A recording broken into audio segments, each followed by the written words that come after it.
The public is participating this evening. And again, welcome to the City of Palm Coast Council Business Meeting. Today is Tuesday, December the 7th, 2021. It is now 6 p.m. and we are in the community wing of the City Hall building in Town Center. With that, I would like to ask everyone to call to order. Okay, and rise with, join me in the Pledge of Allegiance. I pledge allegiance to the flag of the United States of America and to the republic for which it stands, one nation, under God, indivisible, with liberty and justice for all.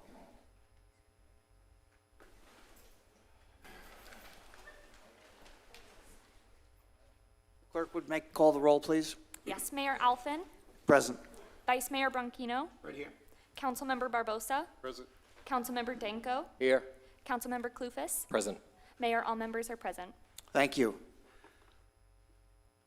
The agenda now calls for our public participation. And again, I thank the public for coming out to participate this evening. As is customary in our council meetings, each speaker addressing the podium and addressing City Council will have 3 minutes. That's for the courtesy of all of the other speakers and the attendees as well. So the other comment I will make, so that the public is aware, every public comment is noted in the minutes of each meeting. The purpose for that is so that city staff can go back to those comments and answer clearly, concisely, and correctly. Every comment that is a question or requests information will be responded to by city staff. Many times these comments require interdepartmental consideration, and we want to make sure that we deliver all of the information that you are entitled and you deserve to get. So with that, I would invite the first speaker this evening to address the podium.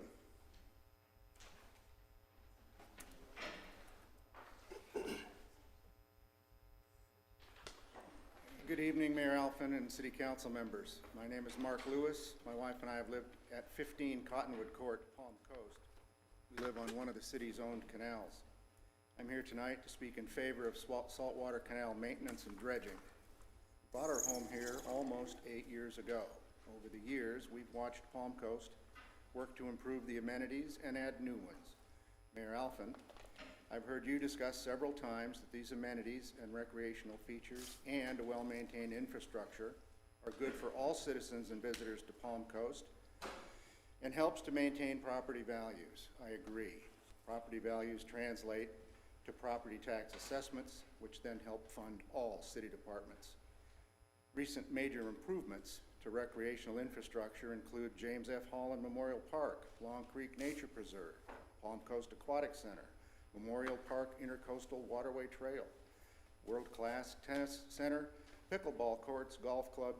You know the list is long and very impressive. What is missing is the routine dredging and maintenance of one of the first recreational attractions, our remarkable saltwater canals. Correct me if I'm wrong, but I've been told the city doesn't consider the canals a boating waterway and it's only considered drainage.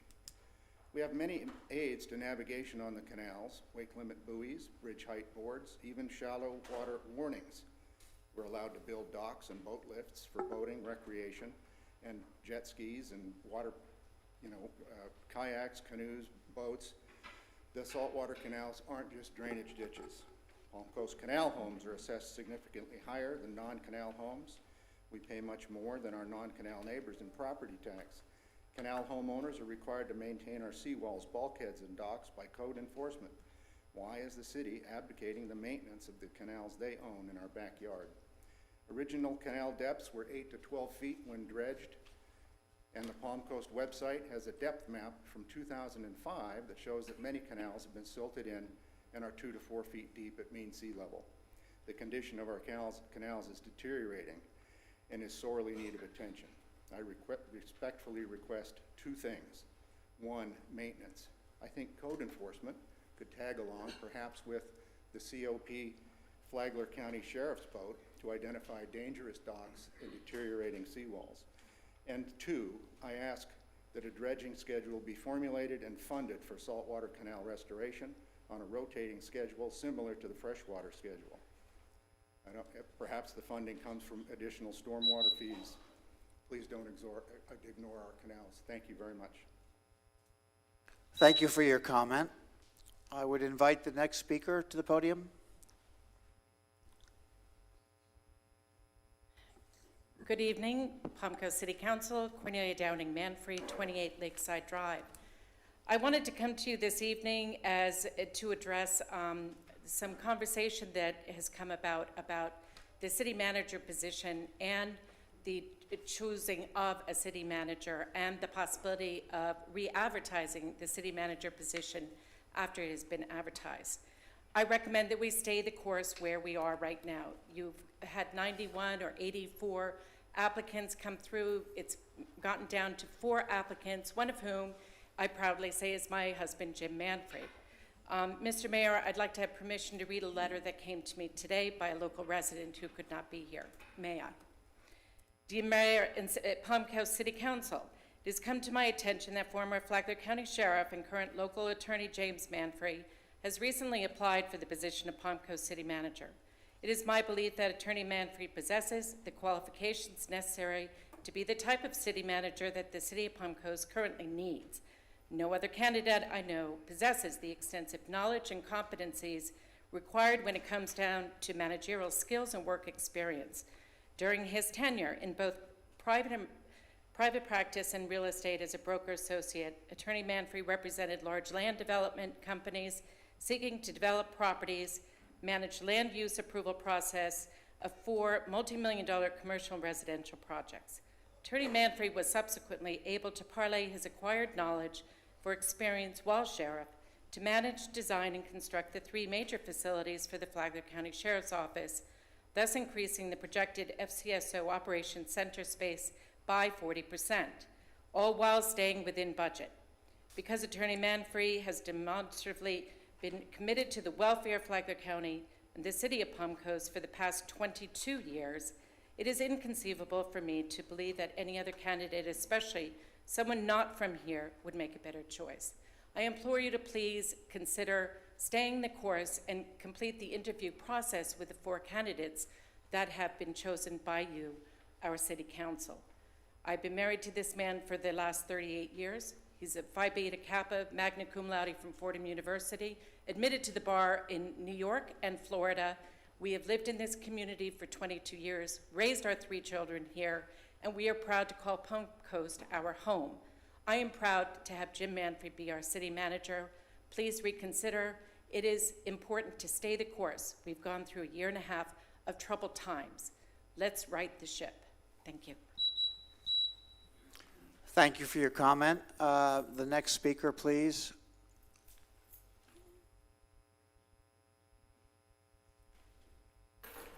Good evening, Mr. Mayor, members of City Council. My name is Dave Taylor. I have been a resident of either Palm Coast, Flagler County. I also have a business in Palm Coast at 15 Hargrove Grade. I am here tonight also to support Jim Manfrey for the position of city manager. I think I sent each of you today an email, again, indicating my support. I'm not going to repeat, obviously, his credentials, I believe, are impeccable. I believe that it's so important for us to be able to have someone who really understands this area, knows this area, knows not only knows the area, but knows the issues we're dealing with. Over the years, 20 years that I've been here, I've known Jim for almost all 20 of those years. Even though we've had difference of opinion on certain political things, the one thing that I've found Jim to be is completely trustworthy. He is the kind of person who is a fiscal conservative, and he will be able to manage within a budget. Unlike what I believe happens a lot in political situation, he doesn't like spending what I call OPM, other people's money. And I believe that He would be the one, there's no use, to me, I don't understand why we're considering even going out for a national search. I think it would be a waste of time and a waste of money to do that when we have the perfect candidate right here, and it's time to give someone here a chance to see, to do the job, because again, as I said, I believe it's tremendously important that we have someone here who really has that kind of background he has and who knows the issues and has a love and vested interest in this area. Thank you very much. Thank you for your comment. The next speaker, please. Mr. Mayor and council members, I too am here to speak on behalf of... Please, just for the record, please introduce yourself. Oh, Mike Cochiola. I live in Palm Coast. Thank you. I'm here to speak on behalf of not going further with a selection process. We have 4 candidates apparently, and I am here to endorse Jim Manfrey for the position of city manager, and I'll tell you why. One is I agree with the previous speaker that going out with a nationwide search will dig up more candidates, but you already had something like 90 or so candidates. You're down to 4. You go out, you're going to spend time and money, get 90 more candidates, you're going to get down to 4. And I'm pretty sure that's a waste of time and money. It hasn't worked out too much in the past. I really think it's very important, incredibly important, that we select somebody in the city who knows this city. That's the most important attribute that we can find, is somebody who understands the city, understands the character of the city, and works within that character to bring out the best of the city staff, to work with the council, to work with the sheriff's office, to work with the commission. Now, I've known Jim for a long time, and he's a leader. And that's the second most important attribute of a city manager, is leadership. Remember, the city manager does not have to know more of the financial aspects than the budget chief, or more of the engineering aspects than the head of the public works, or more of anything. What the city manager has to do is take those talents and bring them out to the benefit of this city, to encourage those talents, to hone those talents, and make them work for the city of Palm Coast. The city manager doesn't have to have all of those skills. Leadership is the important thing here, leadership. Right now, and I'm convinced of this, I'm not just saying it, any one of you sitting on this dais can probably make a great city manager, because you wouldn't be here if you weren't leaders. And so I'm speaking up for Jim. I think he is the right person at the right time for the right job. I know he will lead this city into the future. I know he will work with you as an absolute partner. I know he will work with the county commission, the sheriff's office, the state, and anybody else that he has to work with. So I wish you would give that strong consideration, and I thank you for letting me speak. Thank you. Thank you for your comments. Next speaker, please. Good evening, Mayor, council members. I'm Mike Martin. I live in Matanzas Woods. Most of you, I think, know me. I just came here to thank you for acting on my request about a month ago to give us our neighborhood signs back in Matanzas Woods. The city staff has informed me that you've made it a priority issue. So I thank you, because I think we've waited long enough to get our signs back. So I just want to say thank you for listening. People say you can't fight City Hall, but they don't realize you don't have to fight. You can just ask sometimes. So thanks a lot. I appreciate it. Thank you for your comment. The next speaker, please. Good evening, Mr. Mayor. I'm here to talk about the Saltwater Canals. If you would just introduce yourself for the record, Yes. please. My name is Jan Castaneda. I live at 6 Collier Court. Anyway, it's important to me that we look at this beautiful amenity and we take care of it. It is owned by the city. It was dredged just before the city acquired all of the city of Palm Coast properties. It's a significant part of the storm drainage infrastructure. But that storm drainage allows dirt, debris, chemicals from the streets and the lawns to drain right into the canals. And this is not only creating a silt buildup, which makes it more difficult for boats, the ones with the large keels, to go out unless it's low tide, but it also is affecting marine life, the fish and the fauna. And now there's overflow on the seawalls that didn't happen before, except maybe during a hurricane. So it is time that we do something. And My question, and the way we could first step, I think, is to perform a study. Because I think in everybody's mind, we haven't done anything in over 20 years. And we think it's this huge number. Nobody has really broken it down. What can we do? Can we filter through the drainage systems? That's what Marco Island does. There's maybe different ideas that we haven't even explored. I read an article in Spain.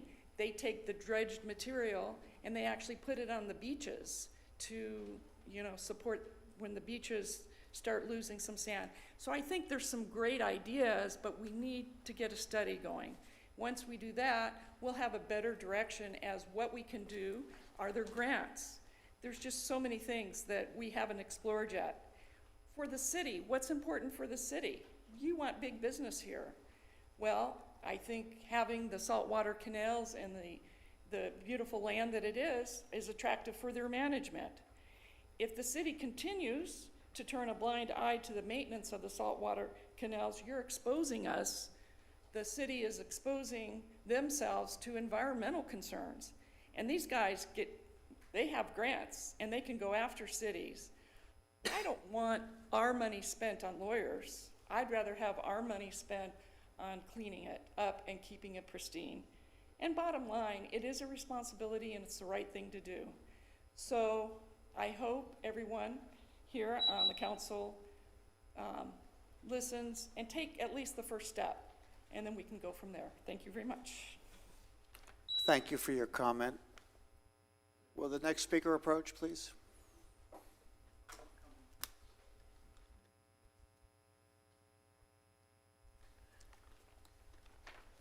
Robert McDonald, Palm Coast. When people decide to move to Palm Coast, they find out that we have a freight train that runs through Bunnell that you can hear every night. We have an airport. We have major highways, 95 and US 1. We have golf courses.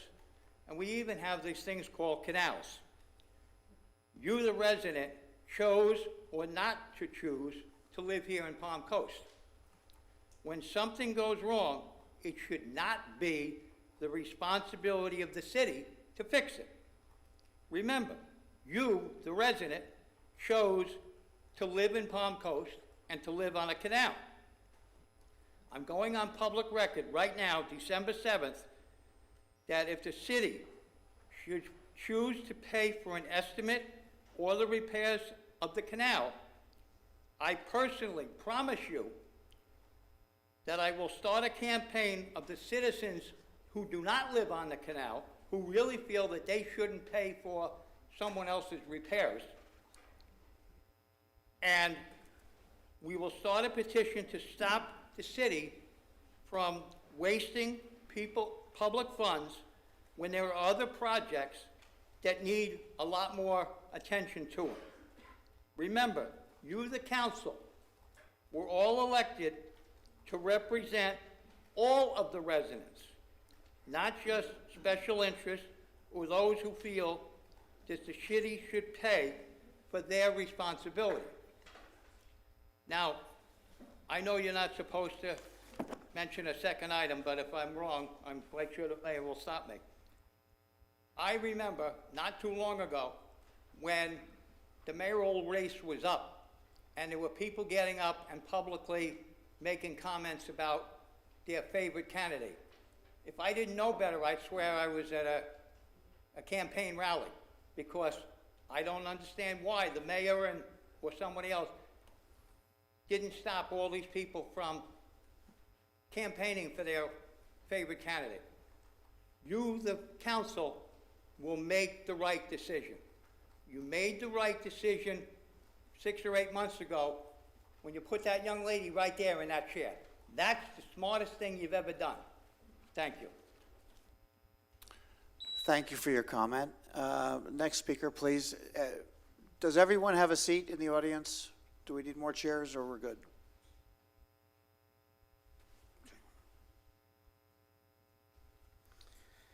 Mr. Mayor and City Council members, hello.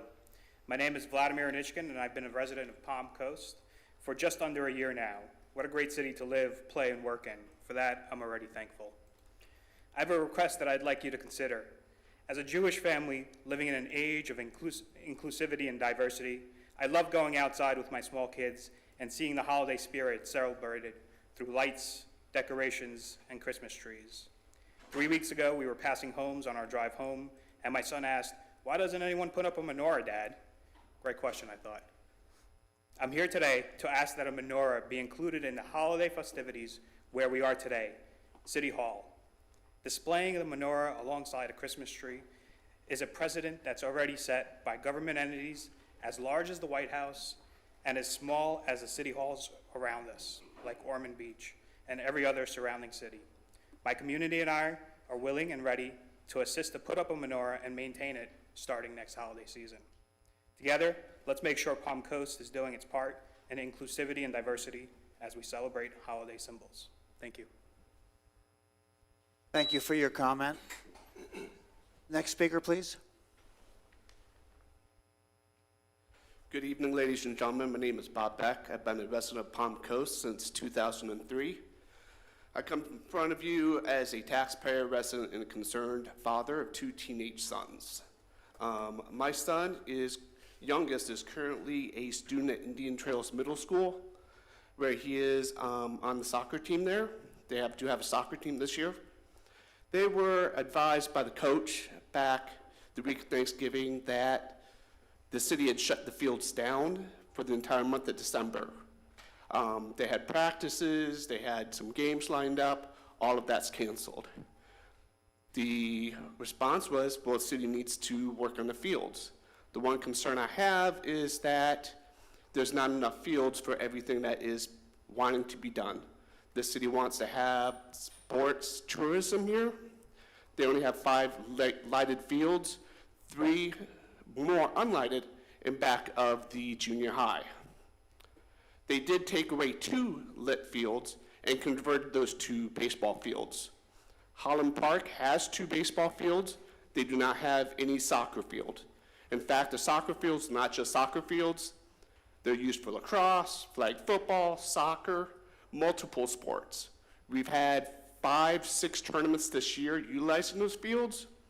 This year, we just had 1 tournament utilizing the baseball fields. While the city cannot do anything about December, bringing back the practice and stuff for the kids that's already left, I do believe we can do something about getting some more fields at Indian Trails. That's my request, especially if we want to expand your sport tourism, bring more tournaments in. But I ask you don't look at it from an outside tournament perspective. You look at it for the kids of Palm Coast and allowing them to be able to utilize those fields year-round versus just what we can do to bring in outside interest. Thank you. Thank you for your comment. Next speaker, please.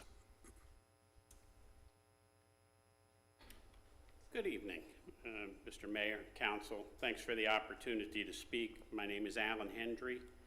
I also live on a saltwater canal, and I'm here to speak about the city's canal system. The saltwater canals are slowly silting in. It's becoming more and more of a problem for boaters. It really is time for some form of dredging project, and I do appreciate that it's in some way made it at least onto the radar of the council. The city owns the canals, not the homeowners. They were originally built as a part of Palm Coast infrastructure to attract people interested in water and a boating lifestyle. This is not much different, though, than other Palm Coast infrastructure. Freshwater canals, roads, bridges, swales, the many city parks, water and sewer lines. They're all maintained by the city for the benefit of the residents. The saltwater canals are open to use by anyone, by boat, kayak, or to fish from the parks. The canals have been touted by the city for years as a wonderful asset within the city. The city has a responsibility to maintain all its infrastructure. The city has 1,200 miles of swales, 177 miles of ditches, and 58 miles of freshwater canals, as well as 26 miles of saltwater canals. They all require maintenance at times. The city spends significant money maintaining the swales, ditches, and freshwater canal system, but basically nothing on saltwater canals. The swales and ditches drain into the freshwater canals, and many of them drain into the saltwater canals, bringing silt with them, with all that water. They're all part of the infrastructure that keeps the city from flooding. The saltwater canals are approximately 50 years old, and unlike most of the rest of the city infrastructure, they've had close to zero maintenance by the city over the years. In 2005, a study was conducted to look at the water depth of the canals. There were many problem areas, but the city basically did nothing about it, to my knowledge. It's time for the city to invest a little in this piece of city infrastructure. To those who say this is only a problem for the so-called wealthy people living on canals, I would ask they consider the following. Canal residents paid considerably more for their property for one reason: the canals. As a result, they pay much more in property taxes to the city every year. In fact, according to my math, they pay double what others in the city do for similar homes. If the canals are not maintained to a usable depth, can I have 15 seconds? A little less. Okay. In closing, the canals, both saltwater and freshwater, are a significant asset amenity for the city residents, and they both serve as an important stormwater management function for all of the city residents. I'm asking the city maintain the saltwater canals just as they do the other infrastructure within the city. Thank you. Thank you for your comment. Next speaker, please.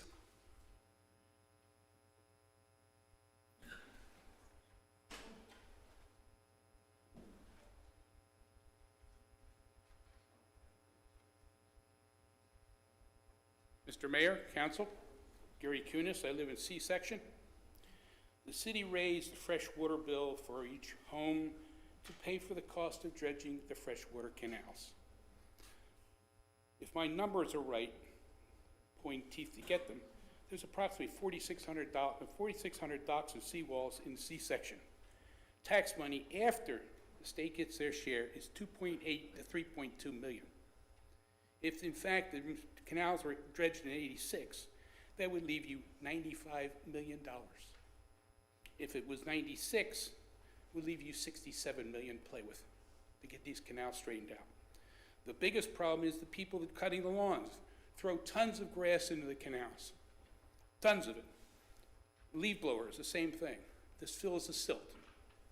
That could be an easy fix if we made each lawn person put in a thatching mechanism on their lawnmowers, which would cut the lawn and put it back in the ground, which the St. Augustine grass likes because it's fertilizer. Leaf blowers now have been formulated so they can vacuum instead of blowing the grass into the canals. Put it out for green day, gone, end of problem. This also could be the fact that a lot of the manatees are getting sick because they're eating this rotten grass on the bottom of the canals.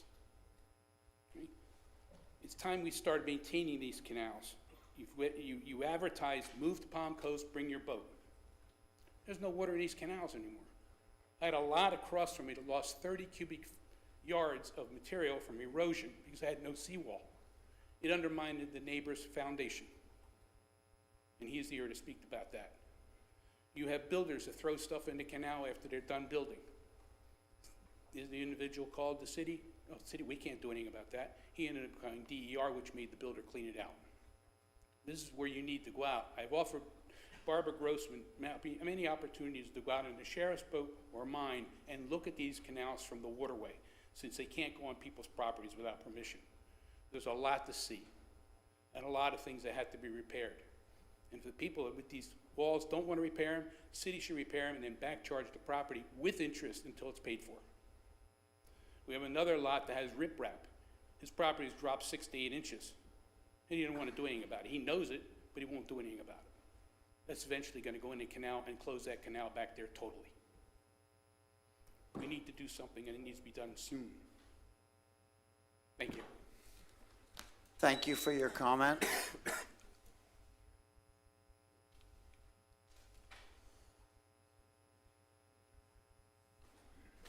name's Vincent, Palm Coast. I'm a few meetings behind on my comments because of scheduling. However, this is observations from the last 10 months of attending meetings.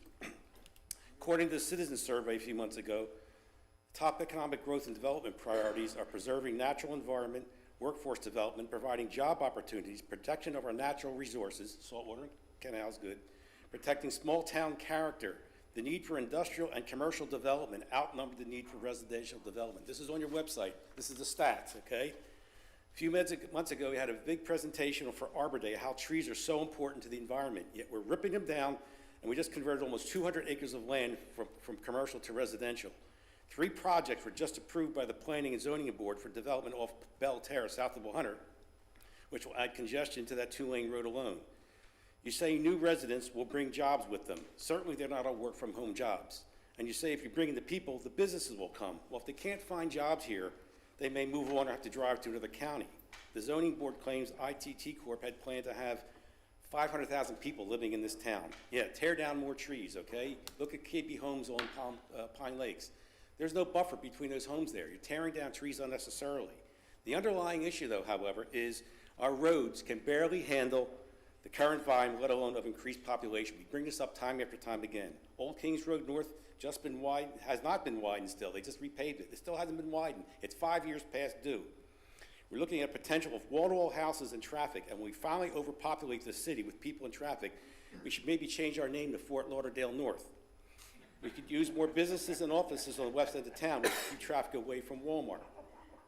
As one of your members said, this council is supposed to do the will of the people and act in their interests, not what you feel. You do what you want without deeply considering the needs of the residents. You vote for what we don't want, but yet against what we do want. Several times a motion was made to table a difficult issue, to analyze the situation and find some better solutions before voting. But you all just went ahead and voted anyway, ignoring the residents' concerns. This is not good. I mean, I'm not going to say my other comment. The survey says, preserve natural environment, protect small town character, protection of our natural resources, workforce development, providing job opportunities. Whatever you do to this town, businesses or residents, we need more roads. We need expanded and modified roads, turn-off lanes. Streets Department doesn't listen. They just say, yeah, yeah, and they go on, okay? We need roads modified, and we need better access in and out of the city and around town. Thank you for your comment. Is there another speaker?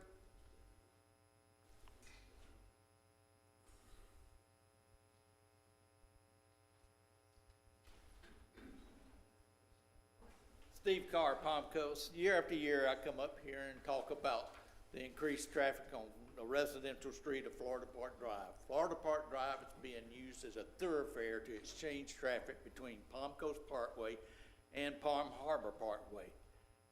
The last count from the FDOT was 8,400 cars per day in this residential neighborhood, 60 feet from the bedrooms of children. I think this is really too much.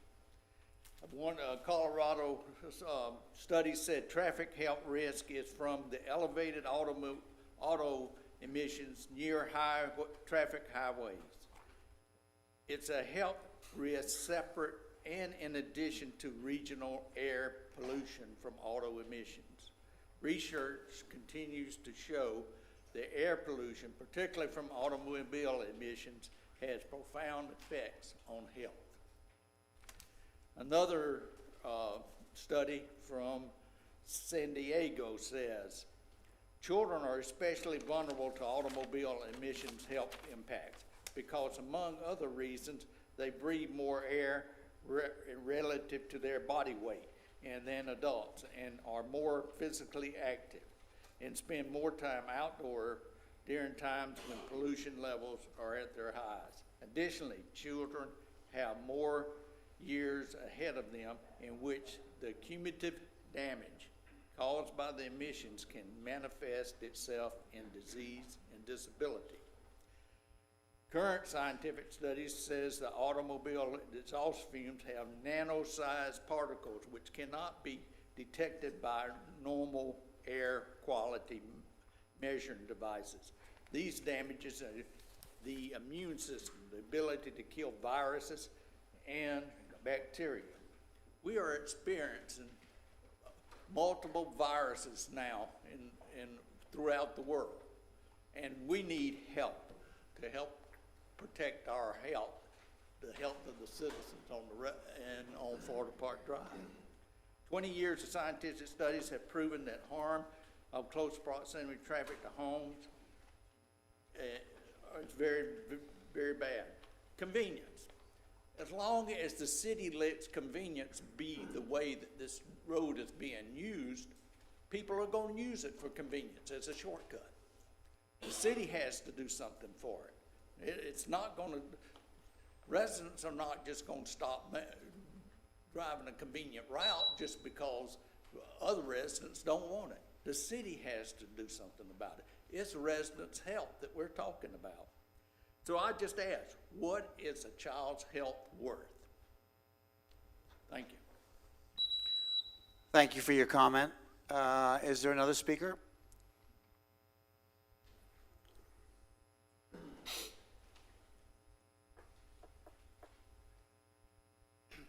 Hi, I'm Roger Zolnick. I live in the C-section on the Saltwater Canal. 15 years ago, I had a house built on a vacant lot. And the lot right next, there was a lot next to me that was vacant. Well, for the last 15 years, I've been filling in dirt, which has been going from my property into the vacant lot and then into the canal. That's why the canals are filling up with sand. That's what they're all complaining about. Well, about 8 years ago, I had the city come out and they said they can't do nothing. And then we had some engineers come out and they said, it's undermining, my property from underneath was going into the vacant lot and into the canal. So I had to do something, and it cost me about $4,000 to have coquina rocks put into the vacant lot next to me. Not on my property, into the vacant lot. And the way I see it is all those vacant lots today, if they had seawalls, this wouldn't happen. And if it's happening to my lot, it's happening to other ones that live next door to vacant lots, other residents. So that's my complaint. So we need to, the vacant lots need seawalls to keep, and it's going to help out the city in the future because once you put the seawalls up and get rid of the silt out of the canals, there shouldn't be nothing going in there except a little bit at the sewers at each end. So it should solve a lot of problems in the future also. Thank you. Thank you for your comment. Next speaker. Alan Lowe. About the saltwater canals, I've lived in Palm Coast since 1983, most of that on the saltwater canal, so 38 years roughly on the saltwater canals. The issue that a lot of people are talking about tonight is the boating and having their boats and siltation and a lack of navigation and so forth. But the city of Palm Coast on numerous occasions has identified the saltwater canals as part of the strategic stormwater drainage system. We pay in our taxes in our, for maintenance of the strategic stormwater, the swales, the freshwater canals, the ditches and so forth all around town. There is no budget item for the saltwater canals, and the saltwater canals are part of the strategic stormwater drainage system. I have links, if anybody would like a copy of the links where the city has mentioned that. As recently as when former city manager Matt Morton was here, he put out a request for an employee that had knowledge on dredging and was referencing the saltwater canals as part of the strategic stormwater drainage system. So we pay taxes. I live in the C-section. We pay taxes to help with the swale maintenance and the freshwater canals and all of that through the entire city. But we don't get it in our own backyard. And I'm not saying that we should have an increase in taxes or a special taxing district or anything like that. What we should do is start a line item now that we can begin to put a ratio of some amount of that stormwater payment into. We should look for grants. We should look around so that as we go down the road, we can have a scheduled time when we can dredge the canals. And we don't have to worry about the seawall so much because when you dredge the center. and the sides can then migrate to the center. You over dredge the center and they can migrate to the center. So you're not dredging along the edge of a seawall or a dock or anything like that. You're dredging in the center of the canal. As we go on in time, initially when I first moved here, the main canals were roughly 12 feet deep on average. Now, if you can find 5 to 6 feet, you're doing good. In the Cimarron Basin at low tide, you're hitting areas that are 4 feet deep. It's silting in fast, 12 feet to now at low tide, 4 feet. And what's going to eventually happen is we're going to lose the flow of the stormwater drainage water out to the intercoastal and carry it away. So we really need to look at that. And also, on a slightly different note, I saw in some of the news articles recently about an email that was sent out internally, and it had to do with the COVID situation, and they were doing a phishing email to see who would click on it. Now, this was not only in bad taste, but in total disregard for those that have lost their lives, risked their lives, and been injured one way or the other because of COVID. To use it in this manner should result in the approving authority finding a new job. Thank you. Thank you for your comment. Next speaker, please.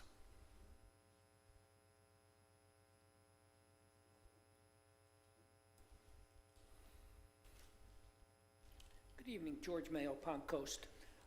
Recently, there was a controversy that I read about the IT department sent out a test to see if anybody would follow it up. For years, I've been asking this council, are we ready and aware for ransomware? All it takes is one click. It could cost us hundreds of thousands, if not millions of dollars. Well, hackers and fishers with a PH don't always just ask the question, Ford or Chevy pickup, Giants or Bucks, who's your favorite? They ask provocative questions. And at first I thought the IT department was a little crass, but now I believe they did the right thing because it's the provocative questions that gets the clickbait.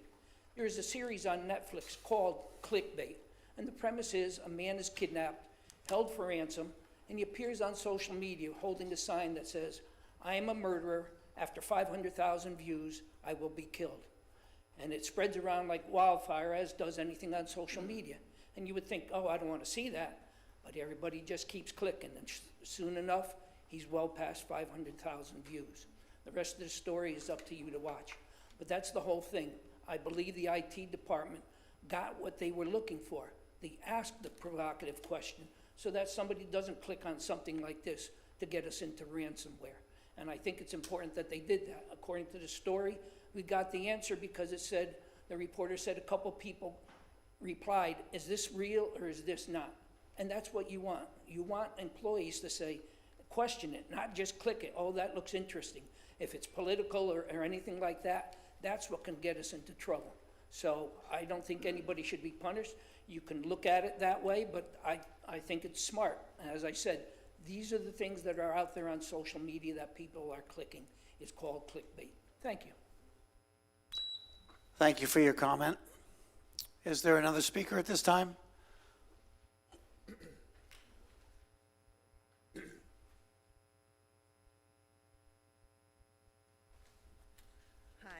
Hi, I need 3 minutes. So I have 2 points. If you could just introduce yourself for me. Anna Stefanishin. I'm here in Palm Coast for almost 10 years.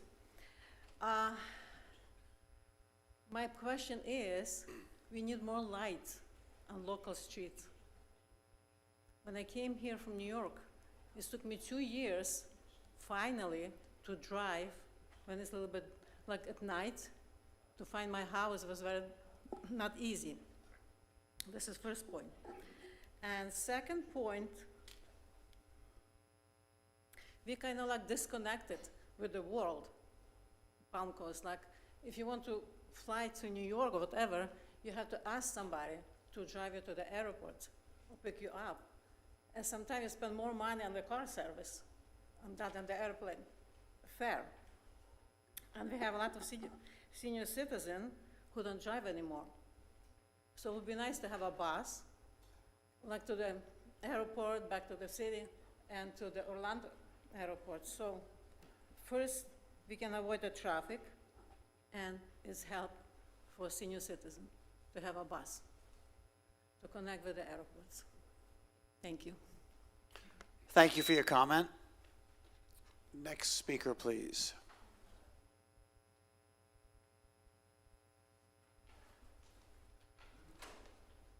Good evening. My name is Monique. I've lived in Palm Coast since 2003, and I've seen in the last 2 years tremendous amount of growth very quickly. I think more quicker than I would like. I think maybe some people have said this to me as well. I don't mind growth, but it feels like our infrastructure should be improved before we keep building all these residential homes. It's like we're changing commercial property to residential, building all these homes. Like there's one that's going up around by our house in the W section, and it's increasing, I think, all the traffic that's gonna bring. And I work out of the area. On Monday, Wednesday, Friday, I work in Palaca. Tuesday, Thursday, I do things in Palm Coast, and I'm like, oh my gosh, the traffic is horrendous. And this is at 2, 3 in the afternoon. We only have 100, we have Palm Coast Parkway, we have Belterre. I'm driving down Belterre, and the traffic is unbelievable. And I'm like, oh my God, I just can't believe how bad it's gotten. And then all you can do is go to US 1, we don't have much roads. And Old Kings, that's still, like the other gentleman said, Old Kings off Palm Coast Parkway. It's still not open. That should have been done years ago, and you get backlogged on that going north on Old Kings because it's still not widened. Just maybe putting a center lane so you're not stopping all the cars. But I go that way, and I hate going that way because it's like, okay, the traffic's all backed up, going over the overpass to get on the other side to the Old Kings and all that. And it's like,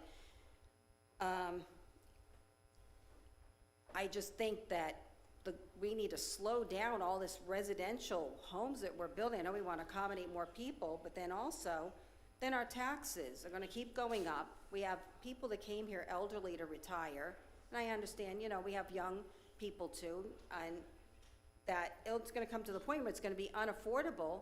They're elderly, retired people that are on fixed incomes, and so that's the, I think then that makes it even harder. And then how are they gonna survive and pay for things? So my only thing is just trying to slow down all this. Every time you turn around, there's another development that's gonna be apartments or townhomes and homes, and it's like we need to look at our infrastructure, I think, more in our roads and try to accommodate that first, and then really can put a hold on all this other stuff that's just exploding in the area. And I've loved living here, but like I said, recently I'm riding more, and I'm like, oh my gosh, the traffic has just gotten horrendous. So, thank you. Very good. Thank you for your comment. Is there another speaker?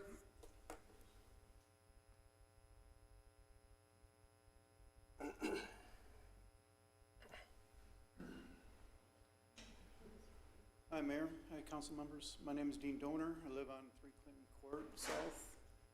I just moved in a year ago, and my understanding with the canals is they were originally built by, picking up dirt in what will be a canal and laying it on the side of the canal in order to create dry land on either side.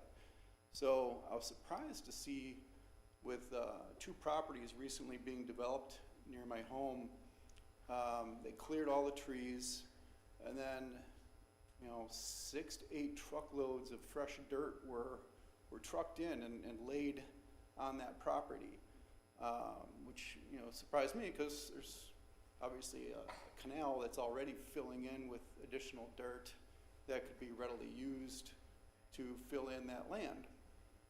So what I'm asking is simply to consider some sort of mandate that any property developers make use of the dirt that's right there in the canal for them. Thank you. Thank you for your comment. Any additional speakers at this time like to come forward?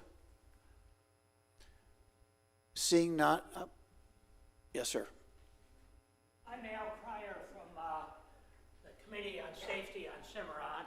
I've got a lot of notes and meetings here tonight, and I'm going to put those aside because I'm an old man that can come at 9 o'clock in the morning, and that's what I'm going to do. In the essence of time, I'll just put it all aside. But if you remember the last meeting in November, we talked about Cimarron starting a year ago. The process has moved great, and I would like to say that I have to thank the city, I have to thank the council. I have over 100 volunteers. They've all been fabulous. I want to take this time to thank them, but I also want to say that we've come a long way, and I could take the rest of the evening, but there are more people that don't have the time that I do. And what I'm saying is we've got a long ways to go yet. Danger on Cimarron is still increasing. Every lot is being built on. Homes are changing hands. We've got construction trucks on and on and on. But on the other hand, we made a lot of improvements, but we got a long way to go. And all I ask, I know it's in process, and we're moving ahead on it. And I want to thank you people so much. I couldn't ask for any more than what I've gotten from the city. The volunteers, the people have come out of the woodwork. 37 people came out and put together a 600 house-to-house petition. Mayor, you got a letter from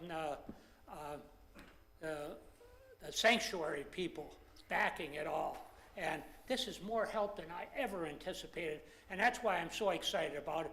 And I just want to ask that we continue it again. And I think I always end this way again. I thank you so many times already. And you people have listed in the last year, Cimarron is a year old now, but we've moved along. You've listened to over 30 presentations. You've been fabulous. And not only me, I only come in once a month, but I've been here at every meeting for a year. But I'm going to be back in December, and then we'll continue with the review on what we did that first year. But tonight, I don't want to take that time. There's too many people here that took their time out from work and et cetera tonight. So again, I always end this way. I like living here. I've been here 20 years. I like this place. This is a good city. Again, thank everybody. Let's leave it at that and have a great holiday season. Next week, or end of December, I'll be back, and then we'll get into some of the little notes.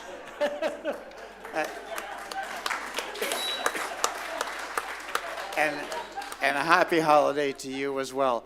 Are there any other members of the public that would like to address council at this time? Seeing none, I'll come back to council for a moment. Are there any members of city council that would like to address any particular issue raised this evening? Remember, I said earlier, a notation has been made. Your comments will appear in the minutes of this meeting. Staff has been directed to respond to all questions and provide the information that we have available. But I offer City Council, any member like to address a comment at this time? Councilman Barbosa. To Alcar, what a great neighbor, what a great resident to keep on coming out here and helping people in his neighborhood. Thank you for doing that. Thank you for coming to all the meetings. Thank you. Anyone else at this time? Vice Mayor? I just want to add that I think we should let staff respond to some of the people here regarding the dredging. When I mean staff, it's because they're the ones who technically know what's going on, especially our city engineering. If you ask me about dredging, I know nothing about dredging, to be honest with you. I'd rather leave it up to the people that knows. There's only one thing I know, and that's a gentleman that said something very important here that I didn't know, that we have 4,600 ducks. Is that 4,600? Just nudge, yeah. Did you say yes? 4,600? Ducks and seawalls. Okay, all right. I didn't know that, and I want to make sure that that's right. But the last we looked, we had less than 100 and some boats that need those canals dredging. Those people pay taxes, no doubt about it, and dearly. They pay a lot of taxes. But to do an halfway decent dredging, we talking, for what I heard, and it's from a secure fountain, that's over $50 million. I don't know how we're gonna do it because, and that's gonna have to come, because there's no grants for that. That's gonna have to come from general fund. And the last amenity that we had to move, $560-some thousand out of the general fund, which already been there for at least 2-3 years, that already been allocated and put aside, we still heard about here today, many times. So if it was up to me, my friends, the dredgers would be there tomorrow. But remember, we talking over $50 million, easily over $50 million to do the 26 miles of dredging, and you have a little bit more than 100 boats, raced boats, with long enough keels to navigate those canals. You're talking about over $600,000 or $700,000 per boat that you're asking us to spend, which you're entitled to. Excuse me, which you're entitled to ask us for that. I'm not saying you're not entitled, by all means. This is the little I did. And I tell you, if my colleagues agreed that we should go out there and get a loan to do the dredging, I have no problem. But remember, there's quite a few other people out there. And that's what I'm saying. I want to be fair. Fair to you because you pay taxes, just like I do. I want to be fair to you, but I couldn't go without letting you know about this. Thank you. Thank you for your comment. Any other comments? Yes, I just want to address a couple of concerns that my friend, Councilman Burkino, raised. I think we need to also remember, it's not just the folks that live on the canals that use them. There are boaters that don't live on the canals that use them. And I think it's a very special amenity that makes Palm Coast very, very special. It's also going to attract, as we bring in businesses, it's going to be folks that are in senior management. They're going to want to put a business here because we do have this amenity. So I think we have to consider that. We also, I think the problem is, 50 million may be about right, Eddie. I don't know, though. I think the first step that we need to take is to hire an outside consulting firm who does this for a living, to come in, study our 26 miles of saltwater canals, and come back with suggestions to us. Perhaps there are grants out there from the feds, from the state. I don't know. I'm not an expert like you are, not an expert, Eddie. None of us are, let's be honest. But I think that if we start this process now, the sooner we start it, the sooner we can get a report back, the sooner we'll know where we stand and how to proceed next. And I think that's what we need to do is, rather than wait for a survey question, this is a huge amount of money. And if we let these canals fill in to where they're not usable, it's gonna hurt our city down the road. So I think the responsible thing to do is just to begin that process of research and to begin it as quickly as possible.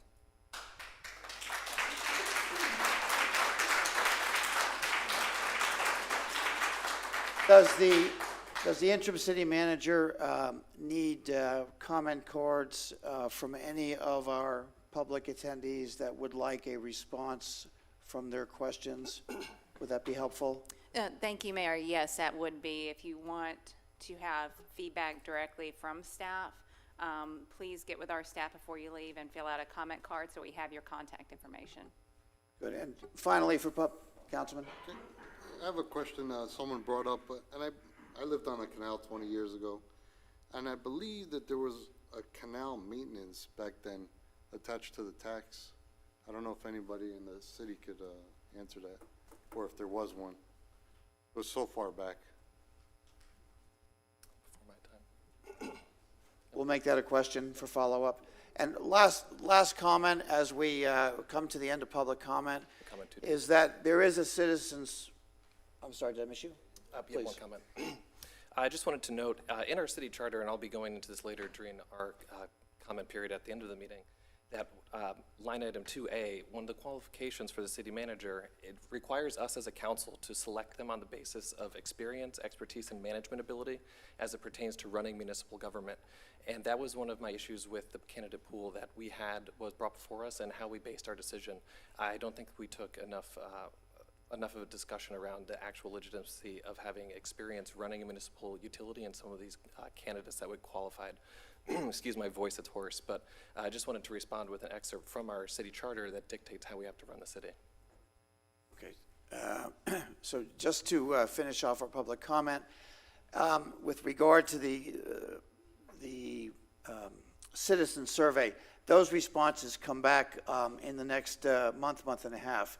So we should be able to expedite the discussion that we've had today with the beginning of a plan to acquire data to make a decision. I think that we're all have a consensus based on the audience comments tonight. So I don't anticipate a long delay. We put that into place. All of us voted or came to a consensus to do that. It's coming back very shortly, right after the first of the year, so we can move forward with this conversation. So I think that's an excellent suggestion. Okay. Any last comment? Very good. Okay, with that, I will close public comment at this time. I would now ask for an approval for the minutes of the City Council meetings held on November the 16th, 2021, a business meeting, and November the 17th, 2021, a special business meeting. I'll make that motion.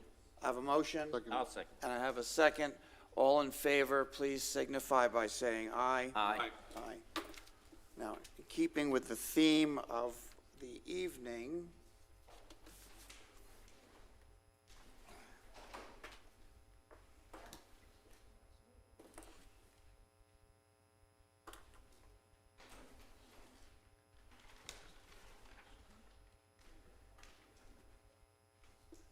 I think this proclamation falls in line with the spirit of what many of you have been talking about this evening. And I would ask those that I am offering the proclamation to please come join me up here on the dais. I've lost you all in the crowd, if you don't mind.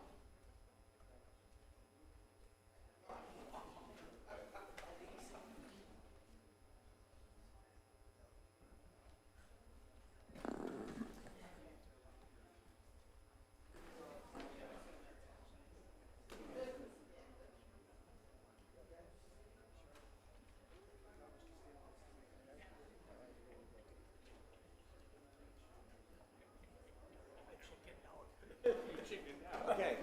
All right, this is important. Are we ready?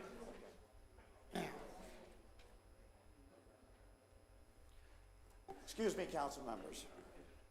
Whereas the Palm Coast Yacht Club is honored and proud to annually organize the Palm Coast Holiday Boat Parade, one of our area's major holiday events. And whereas Palm Coast Yacht Club, which offers social and nautical education activities for all who love boating, inaugurated the boat parade in 1983 and has been at its helm for the past 38 years. Whereas the 2021 Holiday Parade will respectfully honor the memory of former Palm Coast Mayor John Netz, who passionately and actively advocated for boating along our city's waterways during the 8 years of leadership in our city.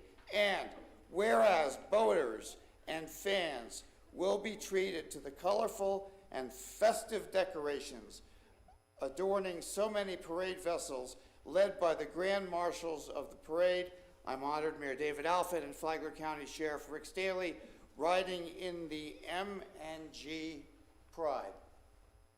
Whereas the parade begins at 6 p.m. on Saturday, December the 18th at the Cimarron Basin and proceeds south on the Intracoastal Waterway, turning at the Grand Haven Gazebo and heading back to the Clubhouse Waterway. And hundreds of community members line the canals each season, looking forward to cheering a holiday tradition on the waters in Palm Coast. Now, therefore, be it proclaimed by the mayor and the Palm Coast City Council that Saturday, December the 18th, 2021 is declared as Palm Coast Holiday Boat Parade Day. Signed this 7th day of December, 2021.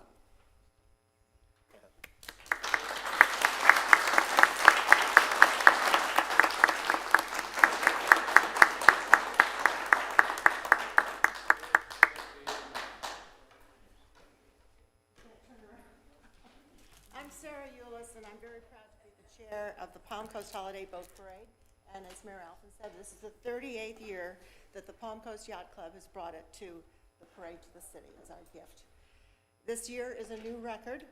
Palm Coast boaters have made this the biggest boat parade in Central Florida, and quite possibly the largest community boat parade in the state of Florida. Because this year, as of today, we have 61 boats and counting.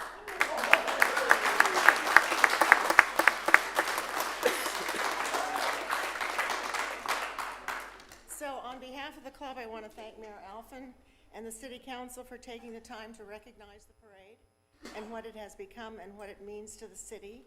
I want to acknowledge the assistance of Kendra Iannotti of the Mayor's Office and Brittany Kershaw, Director of Public Information, Jared Dawson, Recreation Supervisor, and Sheriff Staley and his office, including Commander Phil Reynolds and Marine Deputy Jeff Turner. I'm also indebted to John Walsh of the Palm Coast Observer for its generous promotional consideration, and of course the Florida Intracoastal Navigational District for its continued financial support over the years, and Commissioner Randy Sableford. Oh, yes, hiding up here. All right.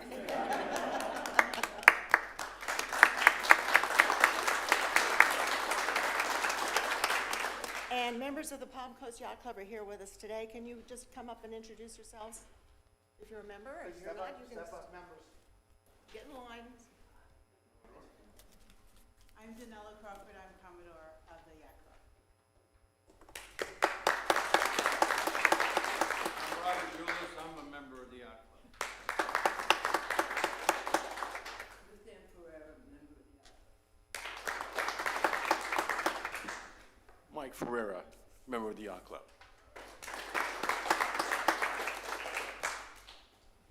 This year, as we said, the parade is named in honor of the late John Metz, beloved two-term mayor of Palm Coast, instrumental in the growth of Palm Coast, and a passionate steward of our waterways. Priscilla, well, you're standing, so here, she's got.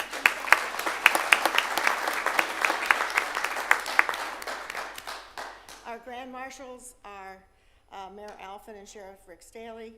And we thank Flagler Broadcasting for its gift to the community, broadcasting the parade live for the 3rd year. This year's co-hosts are David Ayers, Linda Cole, and Priscilla Ness. So what is the parade? It's the boaters. And here are a few of the captains who have been working hard to decorate their boats to make them beautiful beacons on our river of lights. Please come up, introduce yourselves and your boat. Don't be shy, do it now. I'm Al Cryer. I was in the yacht club, but they kicked me out many years ago because my mouth is too big and I'm too loud. But no, my wife passed away this last year, and I got an old boat. I have the oldest boat in the parade. It's an antique. I'm the oldest captain. I'm an honorary captain. I have to have somebody else coming with me now because I'm 85 years old. I've been in 20 boat parades, and what these people do, everybody has just done an unbelievable job. And I really feel guilty getting up here saying this, but if you can come and see this parade, it is worth it. You haven't seen anything like it. If you live on the Intercoastal, have a party, have people over. It'll just be terrific. I got to close my mouth. She said I could only talk 30 seconds.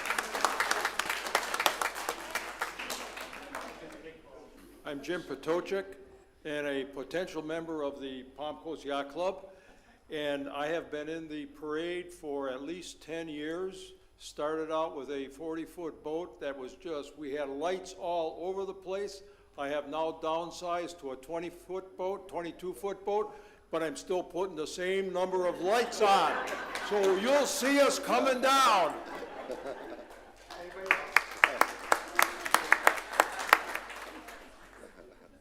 Bertie and Therese Jacobson, and our boat is called the Lucky Dog. So it's our first boat. And you will see our dog on there. Anybody else willing to introduce their boat? Come on, come on. Kevin and Claudia Chase, this is our first year entering our boat. But we're gonna build on it and improve. I mean, it's gonna have a lot of lights and stuff, but, you know, we're copying a lot of things other people are doing, but we're looking forward to it. It's gonna be a lot of fun. We always go on to watch the parade. And that's it. He didn't want to talk. And the boat is named the Sea Chaser.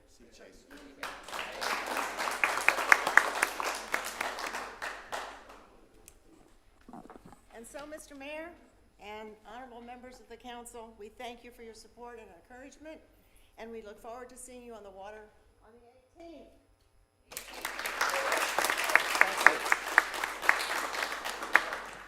Question? How do you join the yacht club?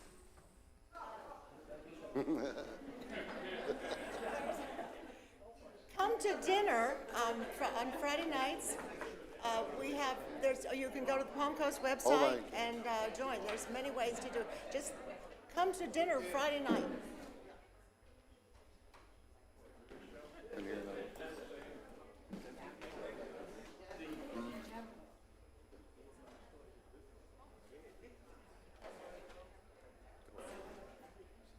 But people want to know, you know.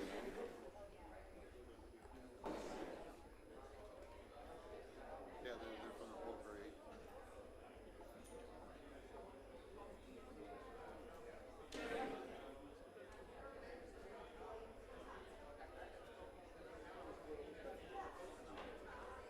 Okay, while everyone is clearing the room, let me just make my final comment. I feel privileged, and I can speak, I think, for my fellow city council members, that this is a special moment, this particular proclamation.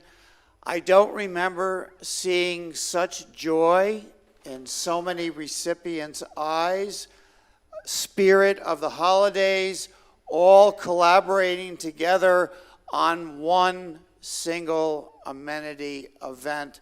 So I hope that we all enjoy this moment, mark it, and trust me that City Council will work to further this cause for the future. So with that, thank you.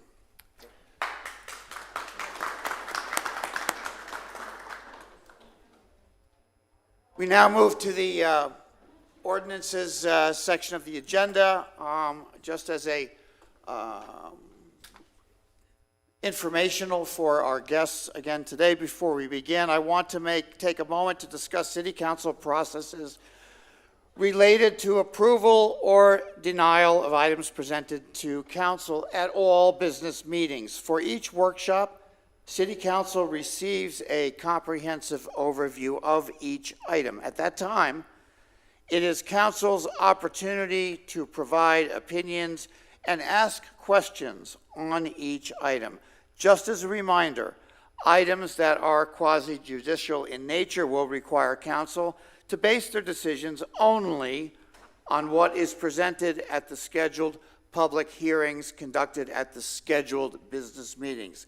The purpose of a business meeting is for Council to review and weigh all the evidence and take action with decisions based on all information presented, both at the prior workshop and today.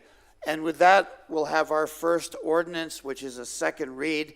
If Council would read the ordinance for us, please. Thank you, Mayor.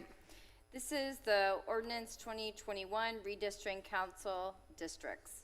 An ordinance of the City Council of the City of Palm Coast, Florida, relating to the redistricting of City Council districts in accordance with the provisions of the Charter of the City of Palm Coast and other applicable law, providing for legislative findings and intent, providing for the adoption of the Districting Commission report, providing for the revision of the 4 City Council districts, providing descriptions of the new city council districts, providing for the adoption of the city council district map, providing for codification and inclusion into the charter of the city of Palm Coast, providing for severability, providing for conflicts, and providing for the effect of enactment and effective date. Thank you. Staff has a brief presentation or comment. Mayor, we're just here to answer any questions you might have, that the council might have. I'd just like to point out that the chair of the Districting Commission is here present, Mr. Mike Martin, and also we also have another member of the Districting Commission who is also present, Mr. Fernando Melendez. So if there are any questions, we'd be happy to, one of us will be happy. Are there any members of City Council that have a question at this time? I think we went, The only comment, again, I would make for those that may not have appeared before is that the selected committee unanimously approved the selection of the redistricting map. So with that, I would ask for is there any public comment regarding the redistricting map at this time? Seeing no one coming forward, come back to City Council. Any further discussion? move to accept the So I have a motion to I'll second accept it. and a second. Okay, any further discussion? All in favor, please signify by saying aye. Aye. Any opposed? Does clerk have the? Yes, thank you. Very good. We'll move on to ordinance first read, and if council would read the title for us, please. Yes, this is an annexation of property for US 1 Whiteview Parkway from the Wham Group property. An ordinance of the City Council of the City of Palm Coast, Florida, to annex property to be included within the corporate area and city limits of the City of Palm Coast, providing for the annexation of approximately 30 acres of property described in Exhibit A attached to this ordinance, and lying in the areas proximate to the existing city limits of the City of Palm Coast, Flagler County, Florida, providing for annexation in accordance with the voluntary annexation provisions of Section 171.044 Florida statutes, providing for annexation of real property, amendment of corporate city limits, providing for rights and privileges resulting from annexation, effective annexation upon land uses, providing for effect on ad valorem taxes, providing for effect on businesses and occupations, providing for severability, providing for conflicts, and providing for an effective date. Thank you, Councilor. Mr. Papa. Thank you, Mayor. Good evening, Mayor and members of City Council. What we have before us tonight is an annexation of a 30-acre parcel that's located on the west side of US 1. As you can see from this overview map, it is at the western terminus of Whiteview Parkway. And so there's a small 30-acre parcel there that is really surrounded by properties that are already within the City of Palm Coast. And so we have the Wham Group, Inc., who filed a petition for their annexation of their parcel. It's currently undeveloped. It is within the utility service area, and probably hence the reason for their petition to annex, and that they would like to get service from the city, utility services from the city. And I will just show on the next map that, again, the area in yellow shows where the parts of the utility service area, and so this 30-acre parcel is within that utility service area for the city. Reviewing this application for consistency with the criteria for annexation within Florida statutes. It is contiguous to the city boundary. It is compact and not part of another incorporated municipality. It is intended to be used for urban purposes and does not create a municipal enclave. So staff is recommending the annexation of this parcel at this time. I'll go first to City Council. Are there any questions about this ordinance read? It seems like our provisions are working correctly in the order of operations that they're coming to us to receive service from our water utility, which is required by our provisions. And I'd just like to say thank you for them handling this in the appropriate order and not trying to run a water hose from Flagler County into their property. A little bit of a joke for the. Thank you. Absolute no comments. I would just ask Council the requirement for annexation, if you could just refresh our memories on that. Of course. So the requirement that Mr. Pappas mentioned as far as in our local laws is that to get utility service within our area, it requires annexation. So that's our code requirement. As far as the Florida statutes goes, when making this determination as far as whether or not a property is eligible for annexation, a determination has to be made as to whether or not the property is contiguous to the municipality and it's reasonably compact with the municipality, and the resulting annexation does not result in an enclave. So a donut hole. Think about a donut hole that's surrounded by other areas of the city. They still pay taxes here in Palm Coast, once they annex it. Yes, they will. So in non-legal speak, we have a requirement and an obligation to provide the utility service to this property. Yes. Very good. Okay, I will ask, is there any public comment regarding this ordinance read at this time? Seeing none, I will close public comment. Any further discussion by city council? To approve this voluntary annexation. I have a motion to I'll approve. second it. And I have a second as well. All in favor, please signify by saying aye. Aye. Aye. Any opposed? Mr. Clerk, have the vote. Thank you. Moving on to the next resolution, if council would be so kind. Of course. This is the resolution for the Florida Firefighter Cancer Decontamination Equipment Grant. A resolution of the City Council of the City of Palm Coast, Florida, accepting a grant award with the State of Florida Division of State Fire Marshal for the purchase of firefighter cancer decontamination equipment, authorizing the city manager or designee to negotiate and execute the necessary documents, providing for severability, providing for conflicts, providing for implementing actions, and providing for an effective date.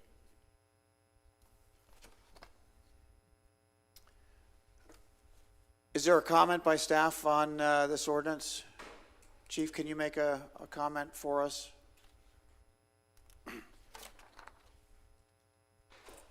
Before we start, Seems obvious. I just don't want to take that for granted, and we all love seeing you come up when you're decked out like that.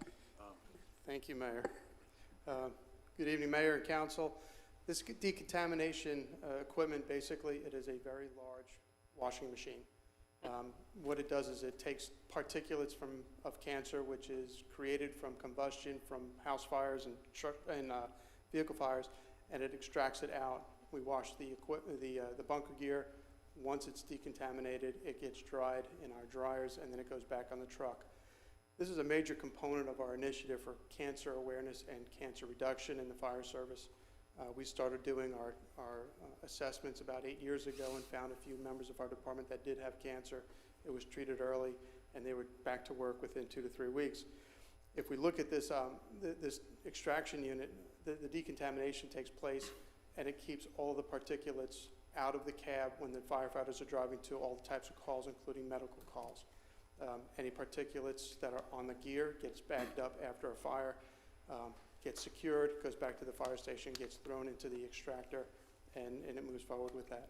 It's a matching grant. We would have to provide about $3,000 for the total cost, and it's built into the operation budget.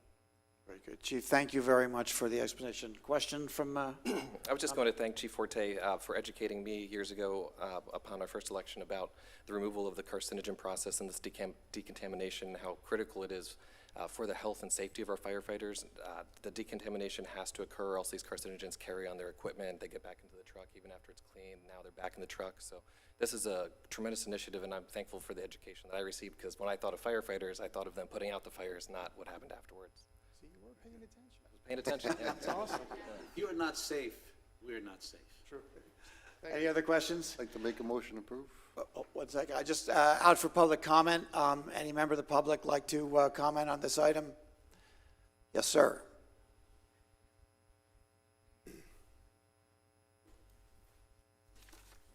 Robert McDonald, Palm Coast. As a retired firefighter from New Jersey, I wouldn't care if this equipment cost $1 million. Buy it. But my only question is it going to be available in every house in the city? And are we going to have extra equipment or extra equipment to clean this gear? Because you all know that in a very short time, we're gonna be building somewhere in the city another firehouse. It's gonna come, it has to come. But my question is, I wanna make sure that it's available in every house in the city. And if it isn't, put it in the house. Chief, do you want to respond quickly? I feel I'm obligated. Okay. Initially, we had one extractor at Station 25.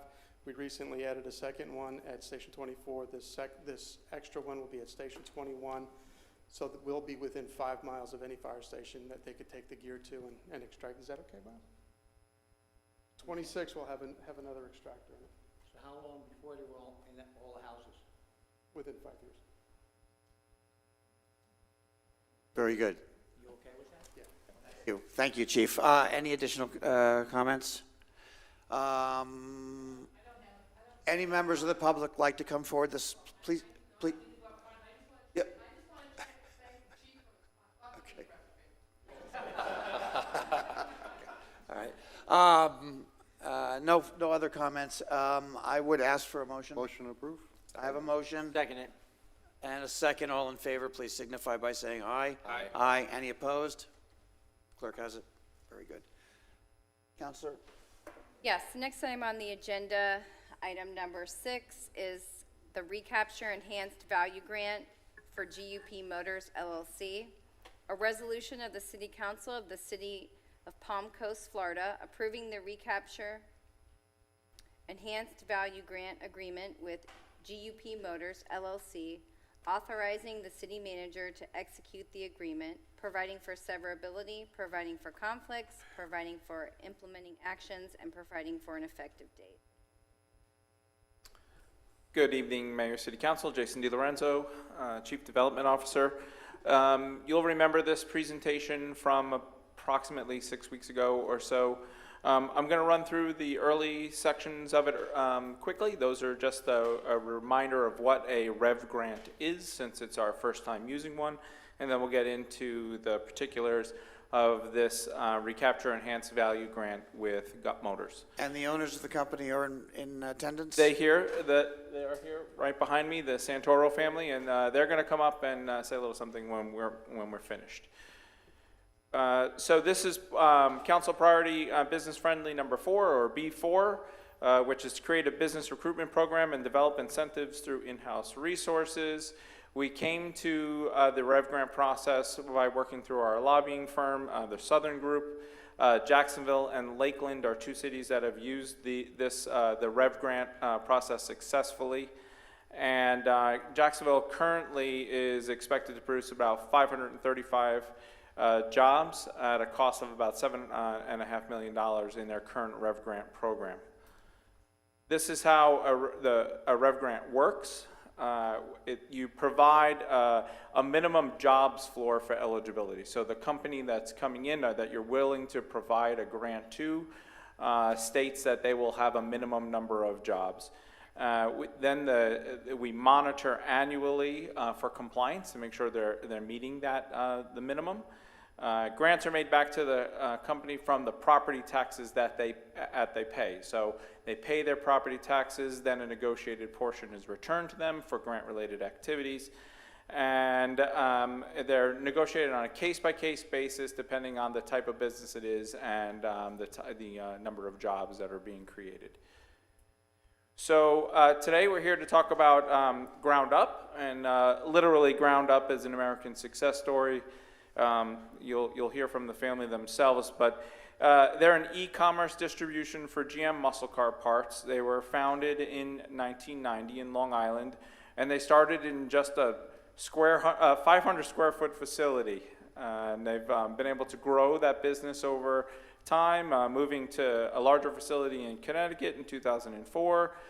They expanded again to another facility in 2010, and now they're relocating to Palm Coast in the 60,000 square foot 2 Commerce building, the former Whitman building and City Hall. That's the aerial of the building itself at 2 Commerce. The company's experienced strong growth over the last 2 years. They invested over $4 million in the purchase of the property and the build out to open. They are currently hiring. They are ready to open. They've moved the business here, and they anticipate starting with approximately 30 employees. They'll be building up to that as they relocate from Connecticut, and they have plans for future expansion at the facility as well. This is the meat and potatoes of the Rev Grant here. So on the left side is ground ups requirements, and on the right side is the city. So they're going to maintain this as their primary location. They're going to maintain a minimum of 25 jobs, and we've included a transition period as they move the business from Connecticut. They will provide the city with an annual grant report that will include the current employee count, their anticipated change in employment over the current year, the grant-related activities and expenses over the past year, and how they plan to expend the grant-related activities in the future year. And they only may expend the grant funds on the expenses allowed in the agreement itself. And the city will provide a grant equal to 75% of the city portion of ad valorem taxes for a 5-year period starting this March. Here are the allowable expenses of the grant funds: reinvestment in the facility to grow the taxable value, hosting of a regionally advertised car show, supporting Flagler County schools in their STEM programs or CTE programs. They're into cars, right? So supporting and promoting traffic safety programs, or sponsor or participate in a city event.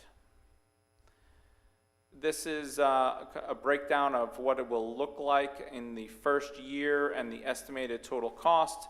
So the 2021 ad valorem property taxes at 2 Commerce are $12,912. A 75% grant would be a grant back of $9,600, and a 5-year estimate, depending on property tax growth, would be $50,000 to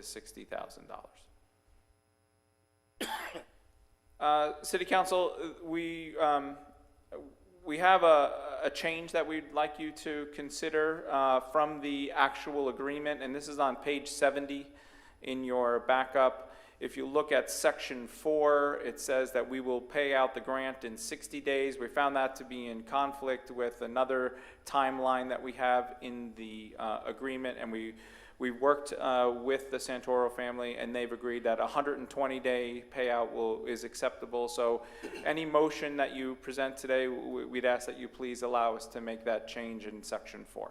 Duly noted. It'll be spoken in the motion. Okay. And that is it for the presentation. I will take questions, or if you don't have any questions, we'll invite the Santoro family up. Invite them up. Yep, I would. Like to invite them up? Oh, I would like to make a comment real quick while they come up. I'd like to say thank you to our Economic Development Department for searching for new ways to be able to attract businesses to our area. The first Rev Grant this is a ceremony and memorial that this is the first time we're doing this. And thank you to the Santori family for the additional transparency that you have to provide, and sometimes it can be a hassle dealing with these intergovernmental incentives, but this is far superior, in my opinion, than just providing a blank check without any checks or balances on the back end of this. So I wanted to thank you, and I wanted to wish you the best of luck. You can count me in for your car show. I'm a big car guy, and I support what you guys are doing. Great. We look forward to it. Thank you. So may I ask the family to make a comment for us? Sure. Ken Santoro, President, Founder, Ground Up. Good evening to all. First off, I'd like to thank Palm Coast. This has been a long journey for us, close to 3 years in making this decision, making the move, the logistics. The whole process has been overwhelming, and I both have to thank my wife Liz and son Jack and Joe. This is Jack. Joe's not here right now, but it's been a huge gamble, and we're looking forward to it. I can't thank enough Jason. I have to tell you, he really sealed the deal. Personally, I looked at over 100 properties and buildings to look at, anywhere from Jacksonville to Palatka down to Stewart. And really, no matter what or where we looked, Palm Coast just came back and floated to the top. But unfortunately, it was a little while to find something, but finally this building came available. We had a lot of people on our side pushing for us, and in March we closed on the building, came to fruition, and we couldn't be happier. I want to extend my thanks again out to the city and the staffing at Palm Coast, because I've never experienced such an easy transaction. From the building department to the fire marshal, everybody was there to help. It was a phone call away.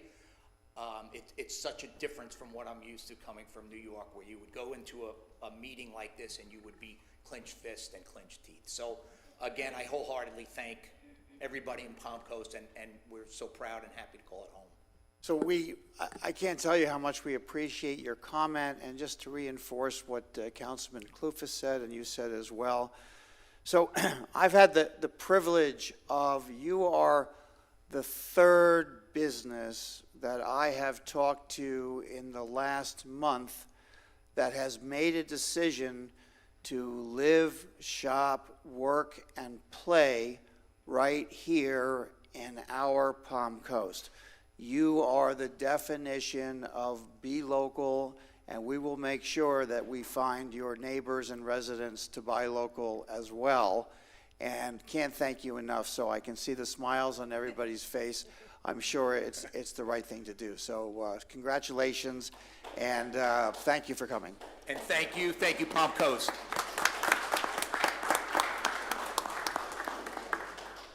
At this time, are there any comments from the public? Yes, sir. Finally, I get to say something positive. I'm excited about this business because I'm a car guy. I don't own a car. I build model cars, but I know all about the muscle cars.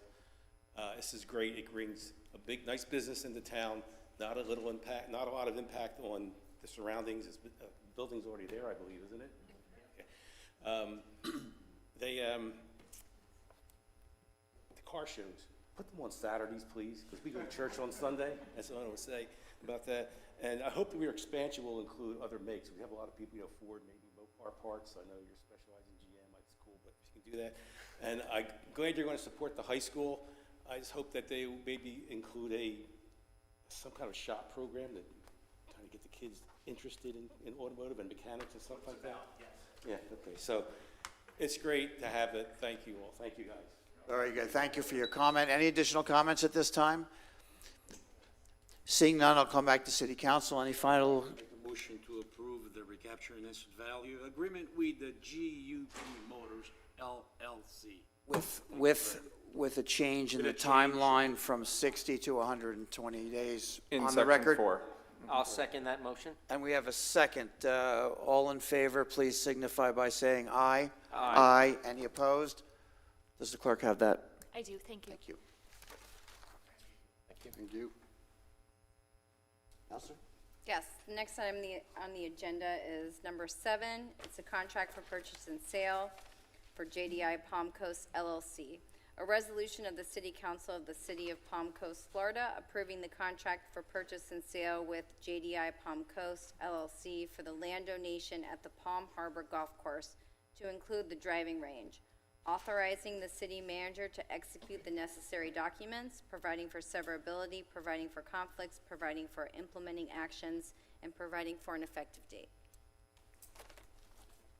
Mr. DiLorenzo, do you have a spectacular presentation for us? I have a short presentation on a very exciting item. Spectacular is all I'm looking for. Okay. Mayor, City Council, Jason DiLorenzo, Chief Development Officer. This is the Palm Harbor Golf Land Donation Agreement, and most of you will know that the city doesn't own all of the property at Palm Harbor Golf Course. There is this hole that's depicted on the map here that's owned by JDI Palm Coast LLC. And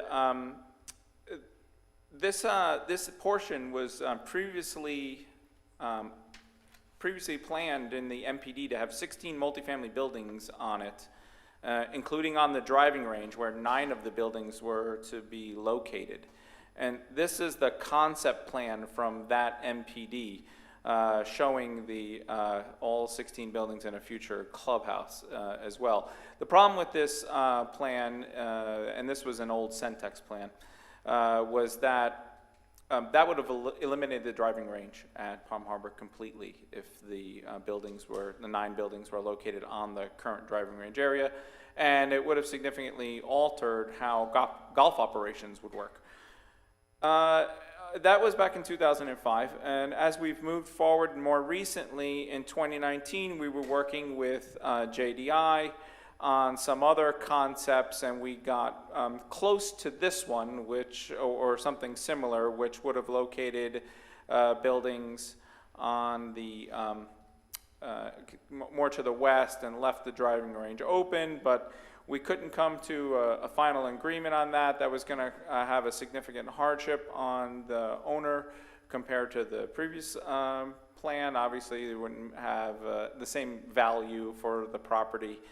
And so we have been talking with them for quite a while, and they came up with this concept to provide the land, a land donation for federal tax relief, a donation to the city of the value of the property.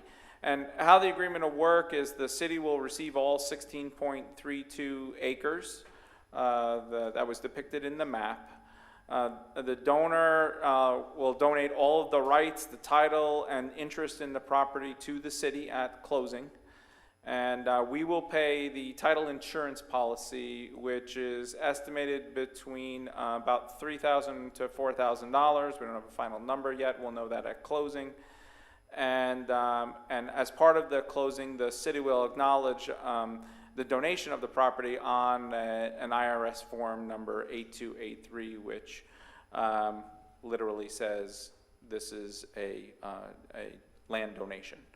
And that is the entire thing. I don't think that was very exciting. I might be losing my energy. Well, let me help you with it. That coffee was a while ago. Let me help you with this just for a minute. So donation, I heard that word very loud and clear. So this is probably the city's best holiday gift that certainly I can remember in a very long time. And let me tell you why. So the Palm Harbor Golf Course enjoyed 52,463 rounds of golf, a course record last year, which we are on track to surpass this year. Number 2, in the fiscal year 2021, $1,404,883.08 was the revenue. That's a significant number for a revenue-producing amenity. We just celebrated the 50th anniversary of the Palm Harbor Golf Course, which makes it significantly older than the incorporated city of the Palm Coast. So not only is it a good deal, it is about as near and dear to us as anything could be. So are there any questions from City Council? Mayor, if I may, just one more thing there. I just want to let council know that there's no strings to this agreement. They are literally donating the land to us for their tax benefit. And if you had any questions of the owner's representative, he's here. Let me just say something about this. I had quite a few meetings about this project with city manager then, Matthew Morton. We had to go there quite a few times. I lost many nights of sleep over this. Trust me when I tell you. I never brought it up much because I didn't want to make a stink out of it. This gentleman, what he's doing for me, it's hitting me right in the heart with goodness. Because this golf course basically is useless without that ranch. We had an expert coming here trying to come up with ideas just in case if we couldn't get that ranch. I had meetings with people regarding this, and I couldn't tell them anything because all I knew was that we were semi-negotiating with this gentleman. And now to hear that he's giving it, my heart's full of joy, and I think this is going to be some Christmas presents to the city and I think we should thank this guy, because if he's doing this, and I believe he is, just for the federal tax relief, I mean, no-brainer, and thank you, Mr. JDI, I don't even know his name, I never met him, but JDI, thank you, thank you, thank you. And just so everyone understands, Mr. DiLorenzo, how long you've been working on this particular project? I think from when I started, I don't know, it was right after So how long? 2.5 years. So just so the public understands, projects like this are in fact going on behind the scenes. There is a machine running all the time, and this is the kind of thing that our city staff is able to bring to a conclusion, cross the finish line for the benefit of all of our residents here in the city of Palm Coast, so we thank you. I just want to add that I'm the one who got myself involved with this. It's not that I was asked to be involved or anything. I was the one that was going almost on a daily basis. Matt, what's the story? Matt, we have this golfers after me. And they were, but in a good sense though, in a good sense after me. And I said, let me help you guys, let me find out. Pressuring Matthew for this, and I think the work started there. There was other things behind it, but they're absolutely irrelevant at this time.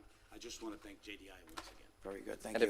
if I could emphasize and second the comments that Councilmember Ranquino made, the facility is so phenomenally run. Our staff does such a great job there. I'm responsible for at least one round every week of those 50,000 that we've had this year. And the level of camaraderie amongst the staff and the individuals who take advantage of this amenity, it's out of this world. And without that driving range, it would fail to be the amenity that we're making it today. So I just wanted to say thank you, and thank you for staff for working so diligently behind the scenes to get this done. And saving the green. Yeah. Are there any members of the public that would like to comment on this resolution at this time? Yes, sir. No golf tips allowed.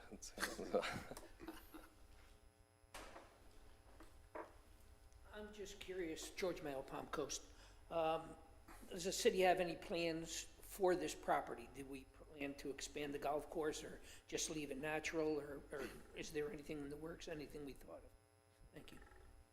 Mr. DiLorenzo, any comment to that? Nothing at this time, very good, okay. Other comment?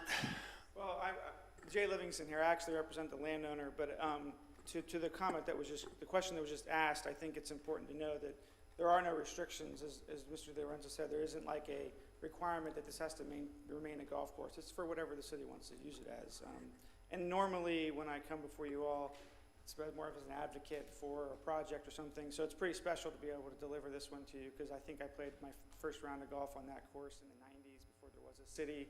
And my oldest son has gone to the golf camp there for 3 summers, so I spent a lot of time on it. So this is an exciting thing to bring to you all. Nice. I would like to be the one Thank you for making this coming. motion, if you don't mind.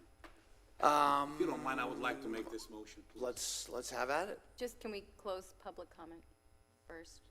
Yeah, are there any other members of the public that would like to make a public comment at this time?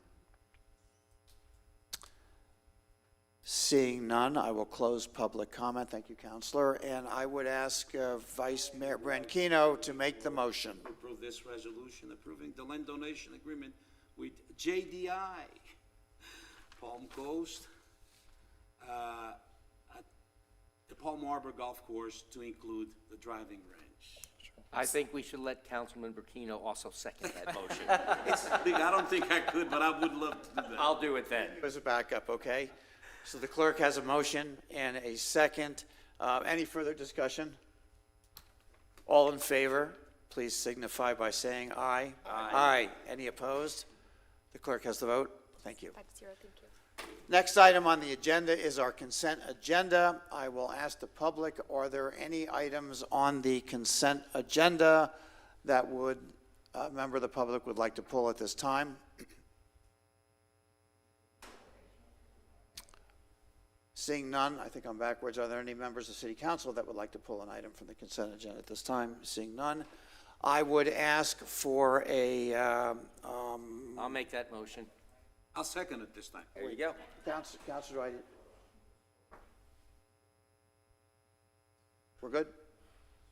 Yes, Okay. sorry, there's a motion and a second. I was We have a writing some motion. notes. Does the clerk have a motion and a second? All in favor, please signify by saying aye. Aye. Aye. Any opposed? Clerk has the vote. 5-0, thank you. Very good. At this time, we would invite the public again for public participation, as we do at the end of each meeting. Are there any members of the public that would like to address the podium and City Council at this time?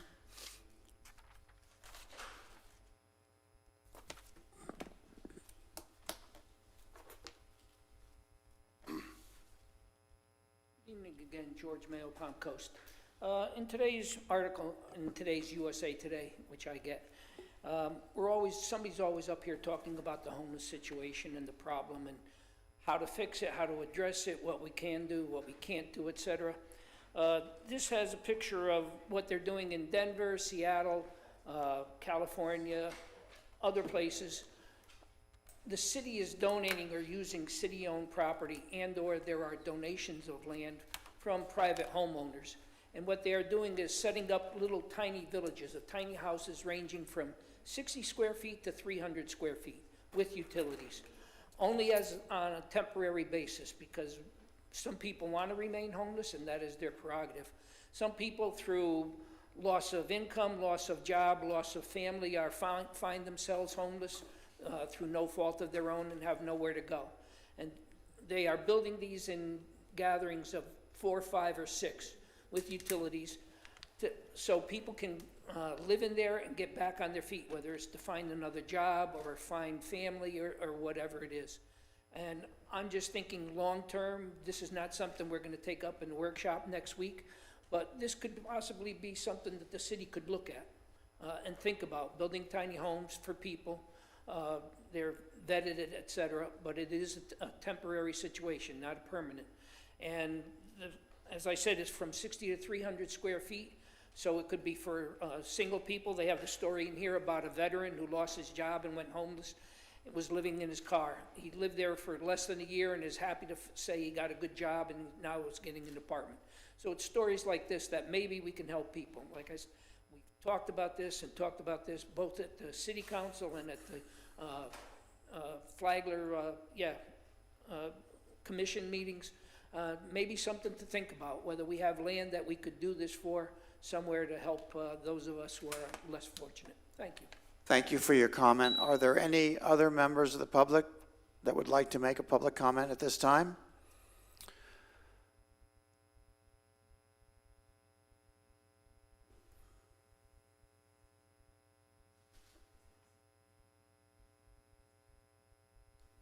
Bob Beck.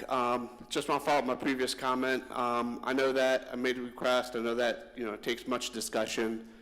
One thing I would ask the council or the Park and Recs department to do once the fields are open end of December, at least unlock the soccer goals. Have a chain on them right now, even when the fields are open. Many times in the fields that are close to new trails, unless they're being used by one of the rec programs where the coaches have to unlock them, they're locked up with the padlock. The kids can't go to the fields to use the soccer goals. So I don't know why they're locked up. They're pretty big for somebody to go steal. And I think it would be, kind of apparent, if you saw a truck driving down the road with a big old soccer goal. But that's one thing I'd ask is while you had the discussion, when the fields reopen, unlock the goals for the kids. Thank you. Thank you for your comment. Any other members of the public would like to make a public comment at this time? Seeing none, I will close public comment, and now I will ask city council members if they have items they would like to discuss for matters that are not on the agenda. Yep, I do for sure. First. Okay. So as we probably know by now, I've been reviewing the city manager applicants, and I looked at all our decisions on who we wanted to try to sort out as being the select few that we would bring back in. I think we landed on a number that was 6, right? The number 4 was tossed around earlier, but we had brought it down to the top 6.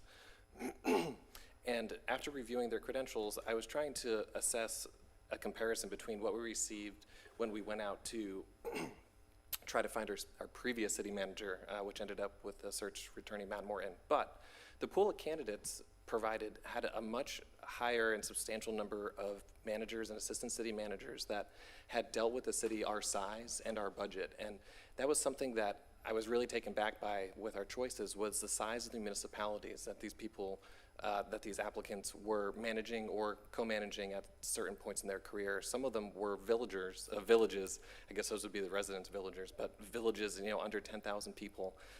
So I'm not certain that the expertise, speaking from a position of experience up here, the problems that we have today facing before us as a city with a $250 million budget are substantially different than a city with 10,000 people, with a single stoplight in their city. So I'm not suggesting anything at the moment, but I'd like to put a motion on the floor that we reconsider going out for a city manager search firm, and to have that motion on the floor and see if I get a second for further discussion. I will second it. Okay, excellent. So you could further discuss. Yep, so I can continue discussing. So I have a motion and a second. Could you clarify your motion for me, please? Yep, my motion would be that I don't think we disregard the current candidate pool and the individuals that we had shortlisted, but I think it's worth a discussion and having staff go out and see what an RFP would cost for a city manager search firm to conduct a search and the timeline that they would be able to return something to us. I think that if we had a secondary pool of candidates, potentially we don't return any additional candidates, but this is a decision that is so important to us, and now all of us have dealt with a city manager. They're the CEO of our city, and I want to commend Denise Bevan for leading the ship so well that we can sit up here, and I have the confidence that maintaining the bus as it's going today is the wheels will not fall off. We have had success after success, fortunately, with Denise leading our city. So I think that it's a prudent responsibility of us to make sure that we have the correct candidate pool, and by going out for a city manager candidate search firm to see if we get another pool of candidates is very prudent. So my motion is that we go out for RFP and see what is returned for a city manager search firm. And we don't eliminate the current candidates from the application pool, because it's a very valid outcome, a possible outcome, that we do have the best candidates and that they were returned with our internal search, which I don't want to degrade at all. I think that was a tremendous exercise that we all participated in. It was a learning experience. But yep, that's my motion. Counselor, is the motion acceptable as stated without a timeline? Yeah, long-winded. Sorry, should I make it more brief, or is that acceptable? No. Does it require a timeline? So I think we need to just pare down the motion a little bit so we know exactly what it is. So what I'm hearing is the motion is to direct staff, for the council to direct staff to go out for RFP to find a search firm for the city manager search. However, at the same time, retaining those candidates that have previously applied as into the candidate pool. Correct, the ones that we have shortlisted, the 6 that we have shortlisted. Right, Yes. and so is there, as the mayor asked, is there a direction for time frame for staff to do that? I would like to see staff start the RFP process upon approval or denial of the motion.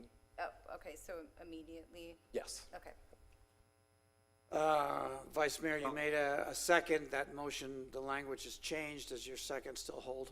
Yes, would still hold, and I would like to add a comment to that. Hold on. So I have a motion and a second. Now I will open the motion up for discussion by City Council. So you Okay. jumped in. We had 81 applications. I read through most of them. Because some of them, when you have a mechanic applying to be a city manager, there's a mistake there. Somebody's not doing the right thing. And after we're down to 6 people, actually I think we're down to about 3 right now. 3, if I'm not mistaken. And when you start reading into some of those, you get disappointed. I was here the last time we did this process, and the process worked.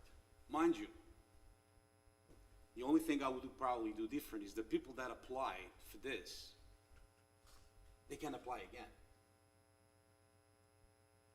One of the people that I spoke with on that application, because I called some of them, the guy says, "I'm sorry, that's too little money for what I had. So, and, you know, and the guy spoke to me about experience, and he really wanted a better, you know, you're not gonna get a decent person for that type of money, at least with what I want. Because basically, one of the things I will not relinquish, personally, is an MBA. I will not. I think someone to run a city like this, to make $160,000, we deserve not just experience, we deserve an MBA. That's my opinion. When it comes time to vote, I'll vote accordingly. So that I wanted to add, that we gotta come with some education. We don't wanna bring someone that, as you said, small little towns, 20,000 people, 10,000 people. We are a big town and getting bigger and bigger and bigger. So please keep that in mind, my friends, when we decide that we gotta go out there, and we may have to ante up a little bit in order to get a decent person. Thank you. City Council, additional comments? Yeah. Councilman Danko, go ahead. Number one, we made the decision unanimously to conduct this process as council. I think we should proceed down that route.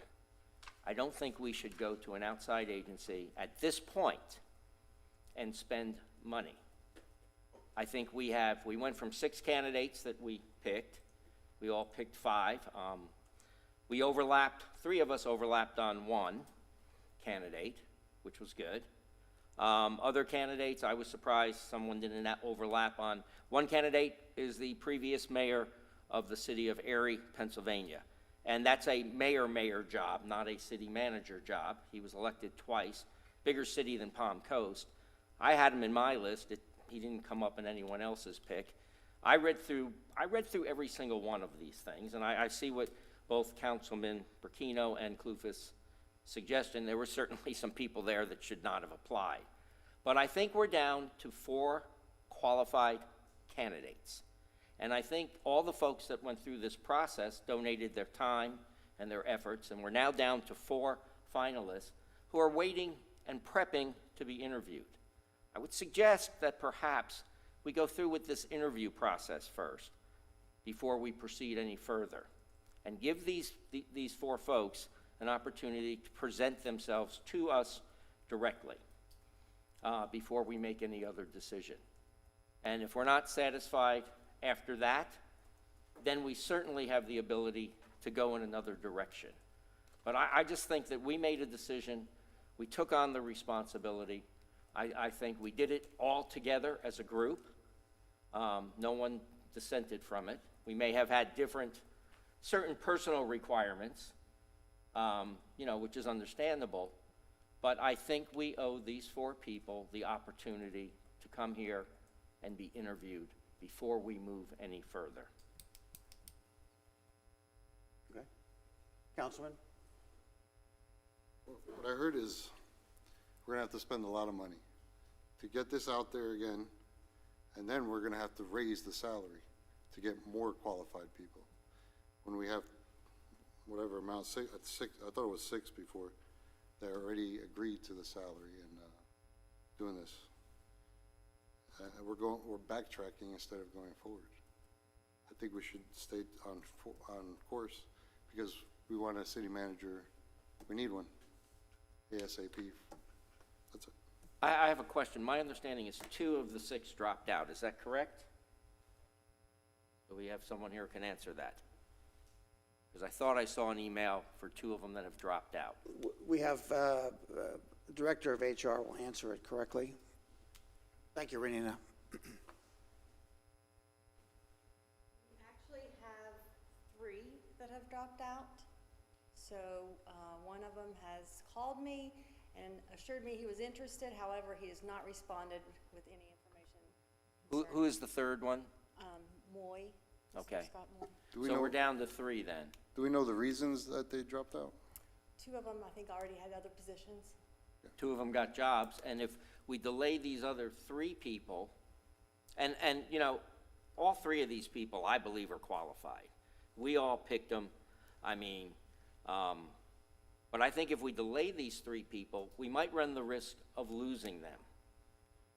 And I would just suggest that we delay this motion, Mr. Kloufis, and give these 3 an opportunity to come here and be interviewed, and then we can have this discussion. But I'd hate for people to perceive us as not being able to do our job, and also for these candidates to say, I don't want to mess with Palm Coast because they pulled the rug out from 80-something people already. I just don't think that's right. So I would suggest that maybe we delay this and do the interview process.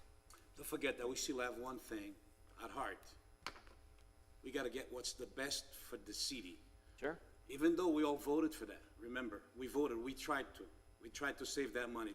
I think it's $30,000. Right. But sometimes $30,000 or close by could cost us a lot more. I still believe that we owe to the people of Palm Coast and want to get the best candidate. I read through some of those and I cringed. I still think that the people that applied can still apply. Okay? They could still apply. We are not without a city manager right now. We have a city manager, and this guy will take at least a couple of months before he come up because he has to advertise. We want the best. If we're going to facilitate, if we're going to ease up not getting the best, we're not doing what the people from Palm Coast wants. I'm not saying that you're wrong or anything. I'm just saying that people of Palm Coast wants the best. We owe it to them. And after seeing the qualifications and the education, may I add that? Because I'm very hard on the MBA, okay? After seeing all of those things, that's the reason why we should let the pros pick up the pros, and then we choose the pros, if I make sense. I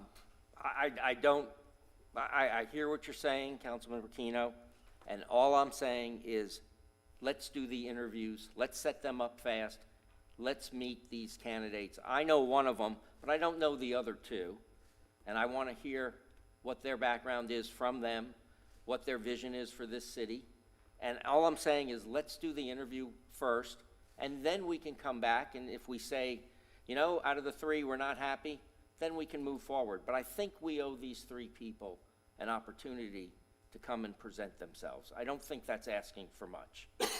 I think, you know, backtracking something that we already approved and voted on, it's not the right way. We all voted on this. Everybody agreed. We're here now. Let's get it finished.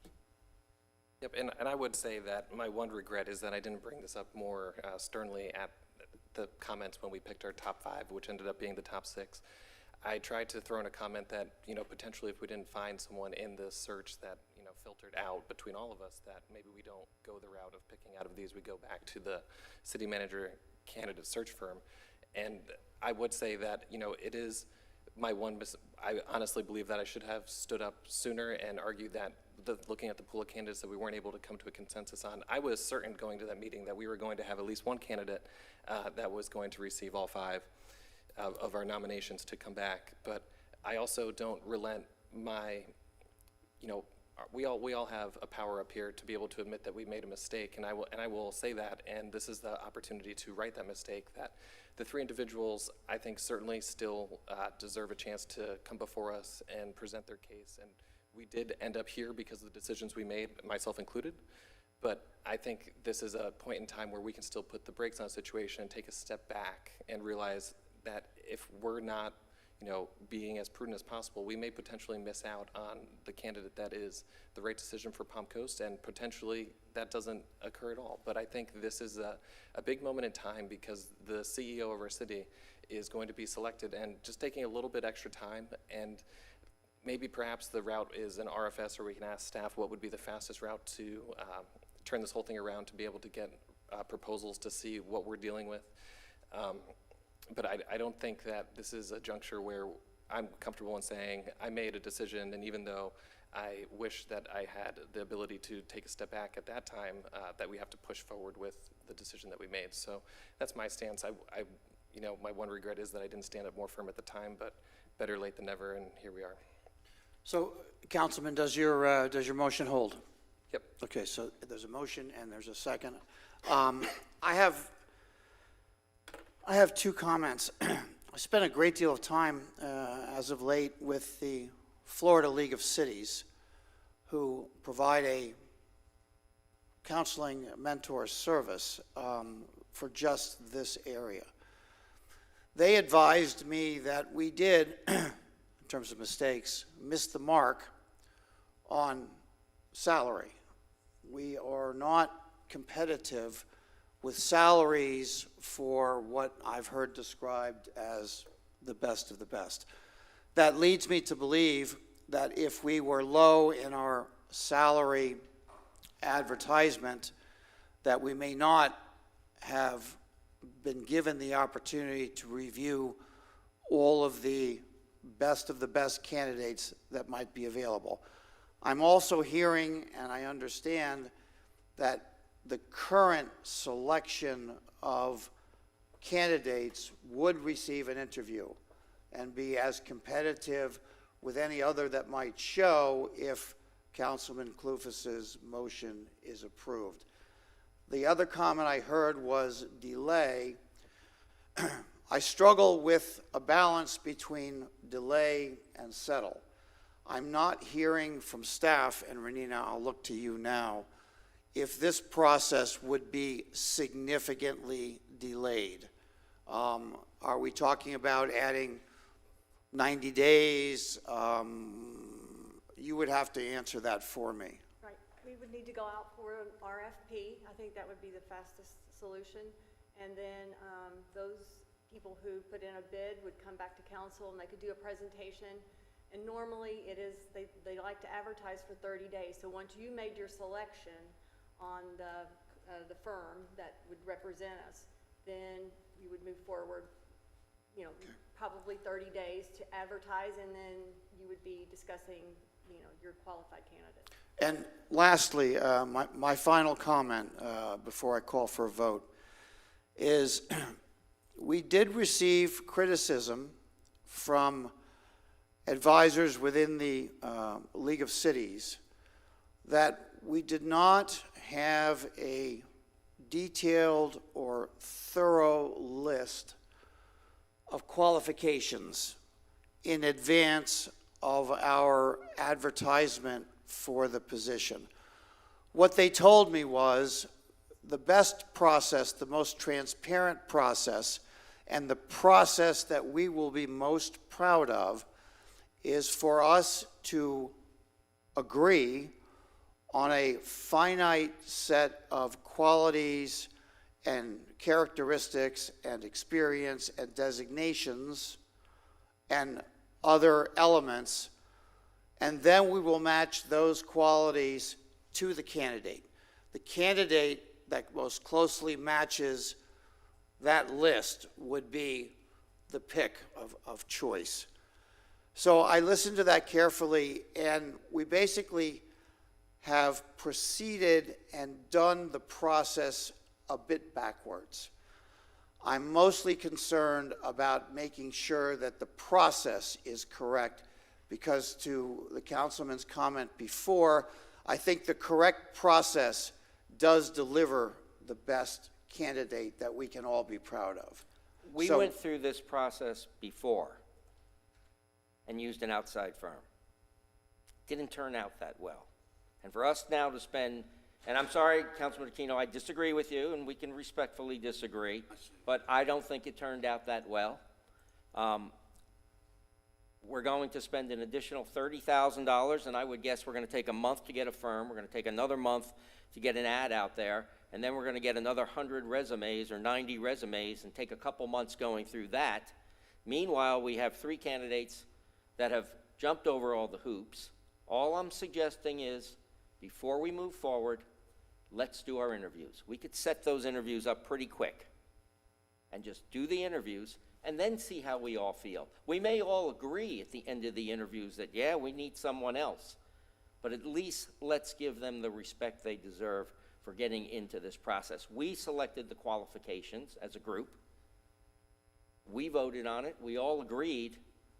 I don't think we should go backwards at this point. We may need to later, but I'm just suggesting, let's conduct the interviews first. Maybe someone will blow us away, maybe not, but let's give them a chance. I appreciate your comment. Any final comments? One more comment. The process that we went through last time was very educational in the sense that the search firm came back to us and they provided a ton of details about the landscape of the city manager occupation at the time. I'd be curious to hear from someone whose full-time job it is to be in a city manager, search firm. No disrespect to our HR, but this is, their, this is what they do, and to see if there's any changes in the landscape, especially after everything that we've been through the pandemic, on requirements or salary ranges and what's expected of a city manager applicant when they're coming to a new city. And I also have a bit of a different perspective, although I completely recognize and accept everything Councilman Danko is saying. I think it might be more fair playing field if we had these interviews all at the same time, so that we could allow one of the three potential candidates to, rise like a phoenix out of the candidate pool and be able to, show that they definitely are the right one. And I may be more drawn to a candidate that's willing to embrace that role, to go up against whoever they are going to be put up against and believe that they're the best and that they'll rise above. But I respect your perspective, and I think that this could be an educational process as well to let us all get on the same page of what the city manager occupation landscape is across the country right now. All right. I appreciate everybody's comment. Everybody has had an opinion, and I think everybody has had a good chance to share the opinion. So I will now call the vote, and I'll ask for a roll call vote, please. Vice Mayor Branquinho. Yes to, for the outside agency. Thank you. Councilmember Barbosa. No. Councilmember Danko. No. Councilmember Clufus. Yes. Mayor Alfin. Yes. The motion passes 3-2. Thank you, gentlemen. Next item on the agenda is... We're still in council member comments and items.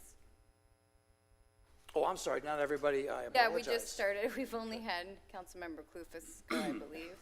All right. As to me, first I would like to thank the Santora family. They're no longer here, but want to wish them Merry Christmas and thank them for coming by. 38th boat parade. Phenomenal. 600 boats. Oh my goodness, that's good. And the workshop on December 14th, due to family reasons, I'm unable to be present, and I would like to ask my colleagues if they would allow me to be present on that workshop via Zoom. I don't know. Goodbye, Mayor. That's fine. Okay. Thank you. Additional comments by City Council? I apologize for cutting everybody before. Yeah. I think we had a ethics complaint that just finished on a certain councilman. And it worries me because there was no outcome to something that I seen happen. And we're supposed to protect the residents of the city and our staff. This certain councilman up here on the dais verbally and grossly attacked the new city manager. Aren't we supposed to be here for the safety, for a good working city? How can we do this? Who made this ethics complaint finished without even interviewing witnesses? It's pretty sad, because what I saw, it was bad. Verbally and almost physically, if I had not told them to cool out.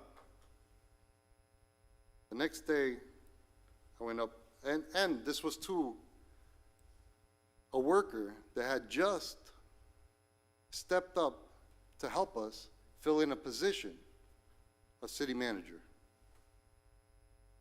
The next day, I went to her office, and I apologized for this person. And she started to cry. And I told her, please get in touch with the city attorney, and if you needed to use me as a witness. Never got contacted by this ethics complaint. Is this happening to all the other complaints? Are we not supposed to be here for safety of the workers? It's sad, and it's wrong, and it's a disappointment. That's it. Councilman, you finished? Councilman? Well, I'm going to respond to this. Number one, there were 3 ethics complaints. I was found not guilty of any of these ethics complaints. They conducted their investigation. That was their job. I don't know what else to say, but actually, Councilman Barboza. Councilman Barboza should take up Joe Mullen's offer of a free plane ticket to Costa Rica, and let's see how that works out. Councilman, direct your comments to me. No, I'm done. Finished? I'm done. Finished. Okay.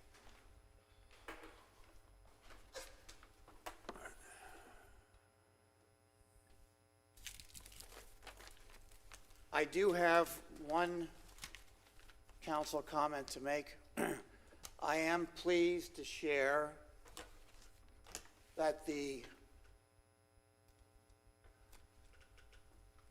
University of North Florida graduated today with a white coat ceremony right in these chambers, its very first semester class of Town Center.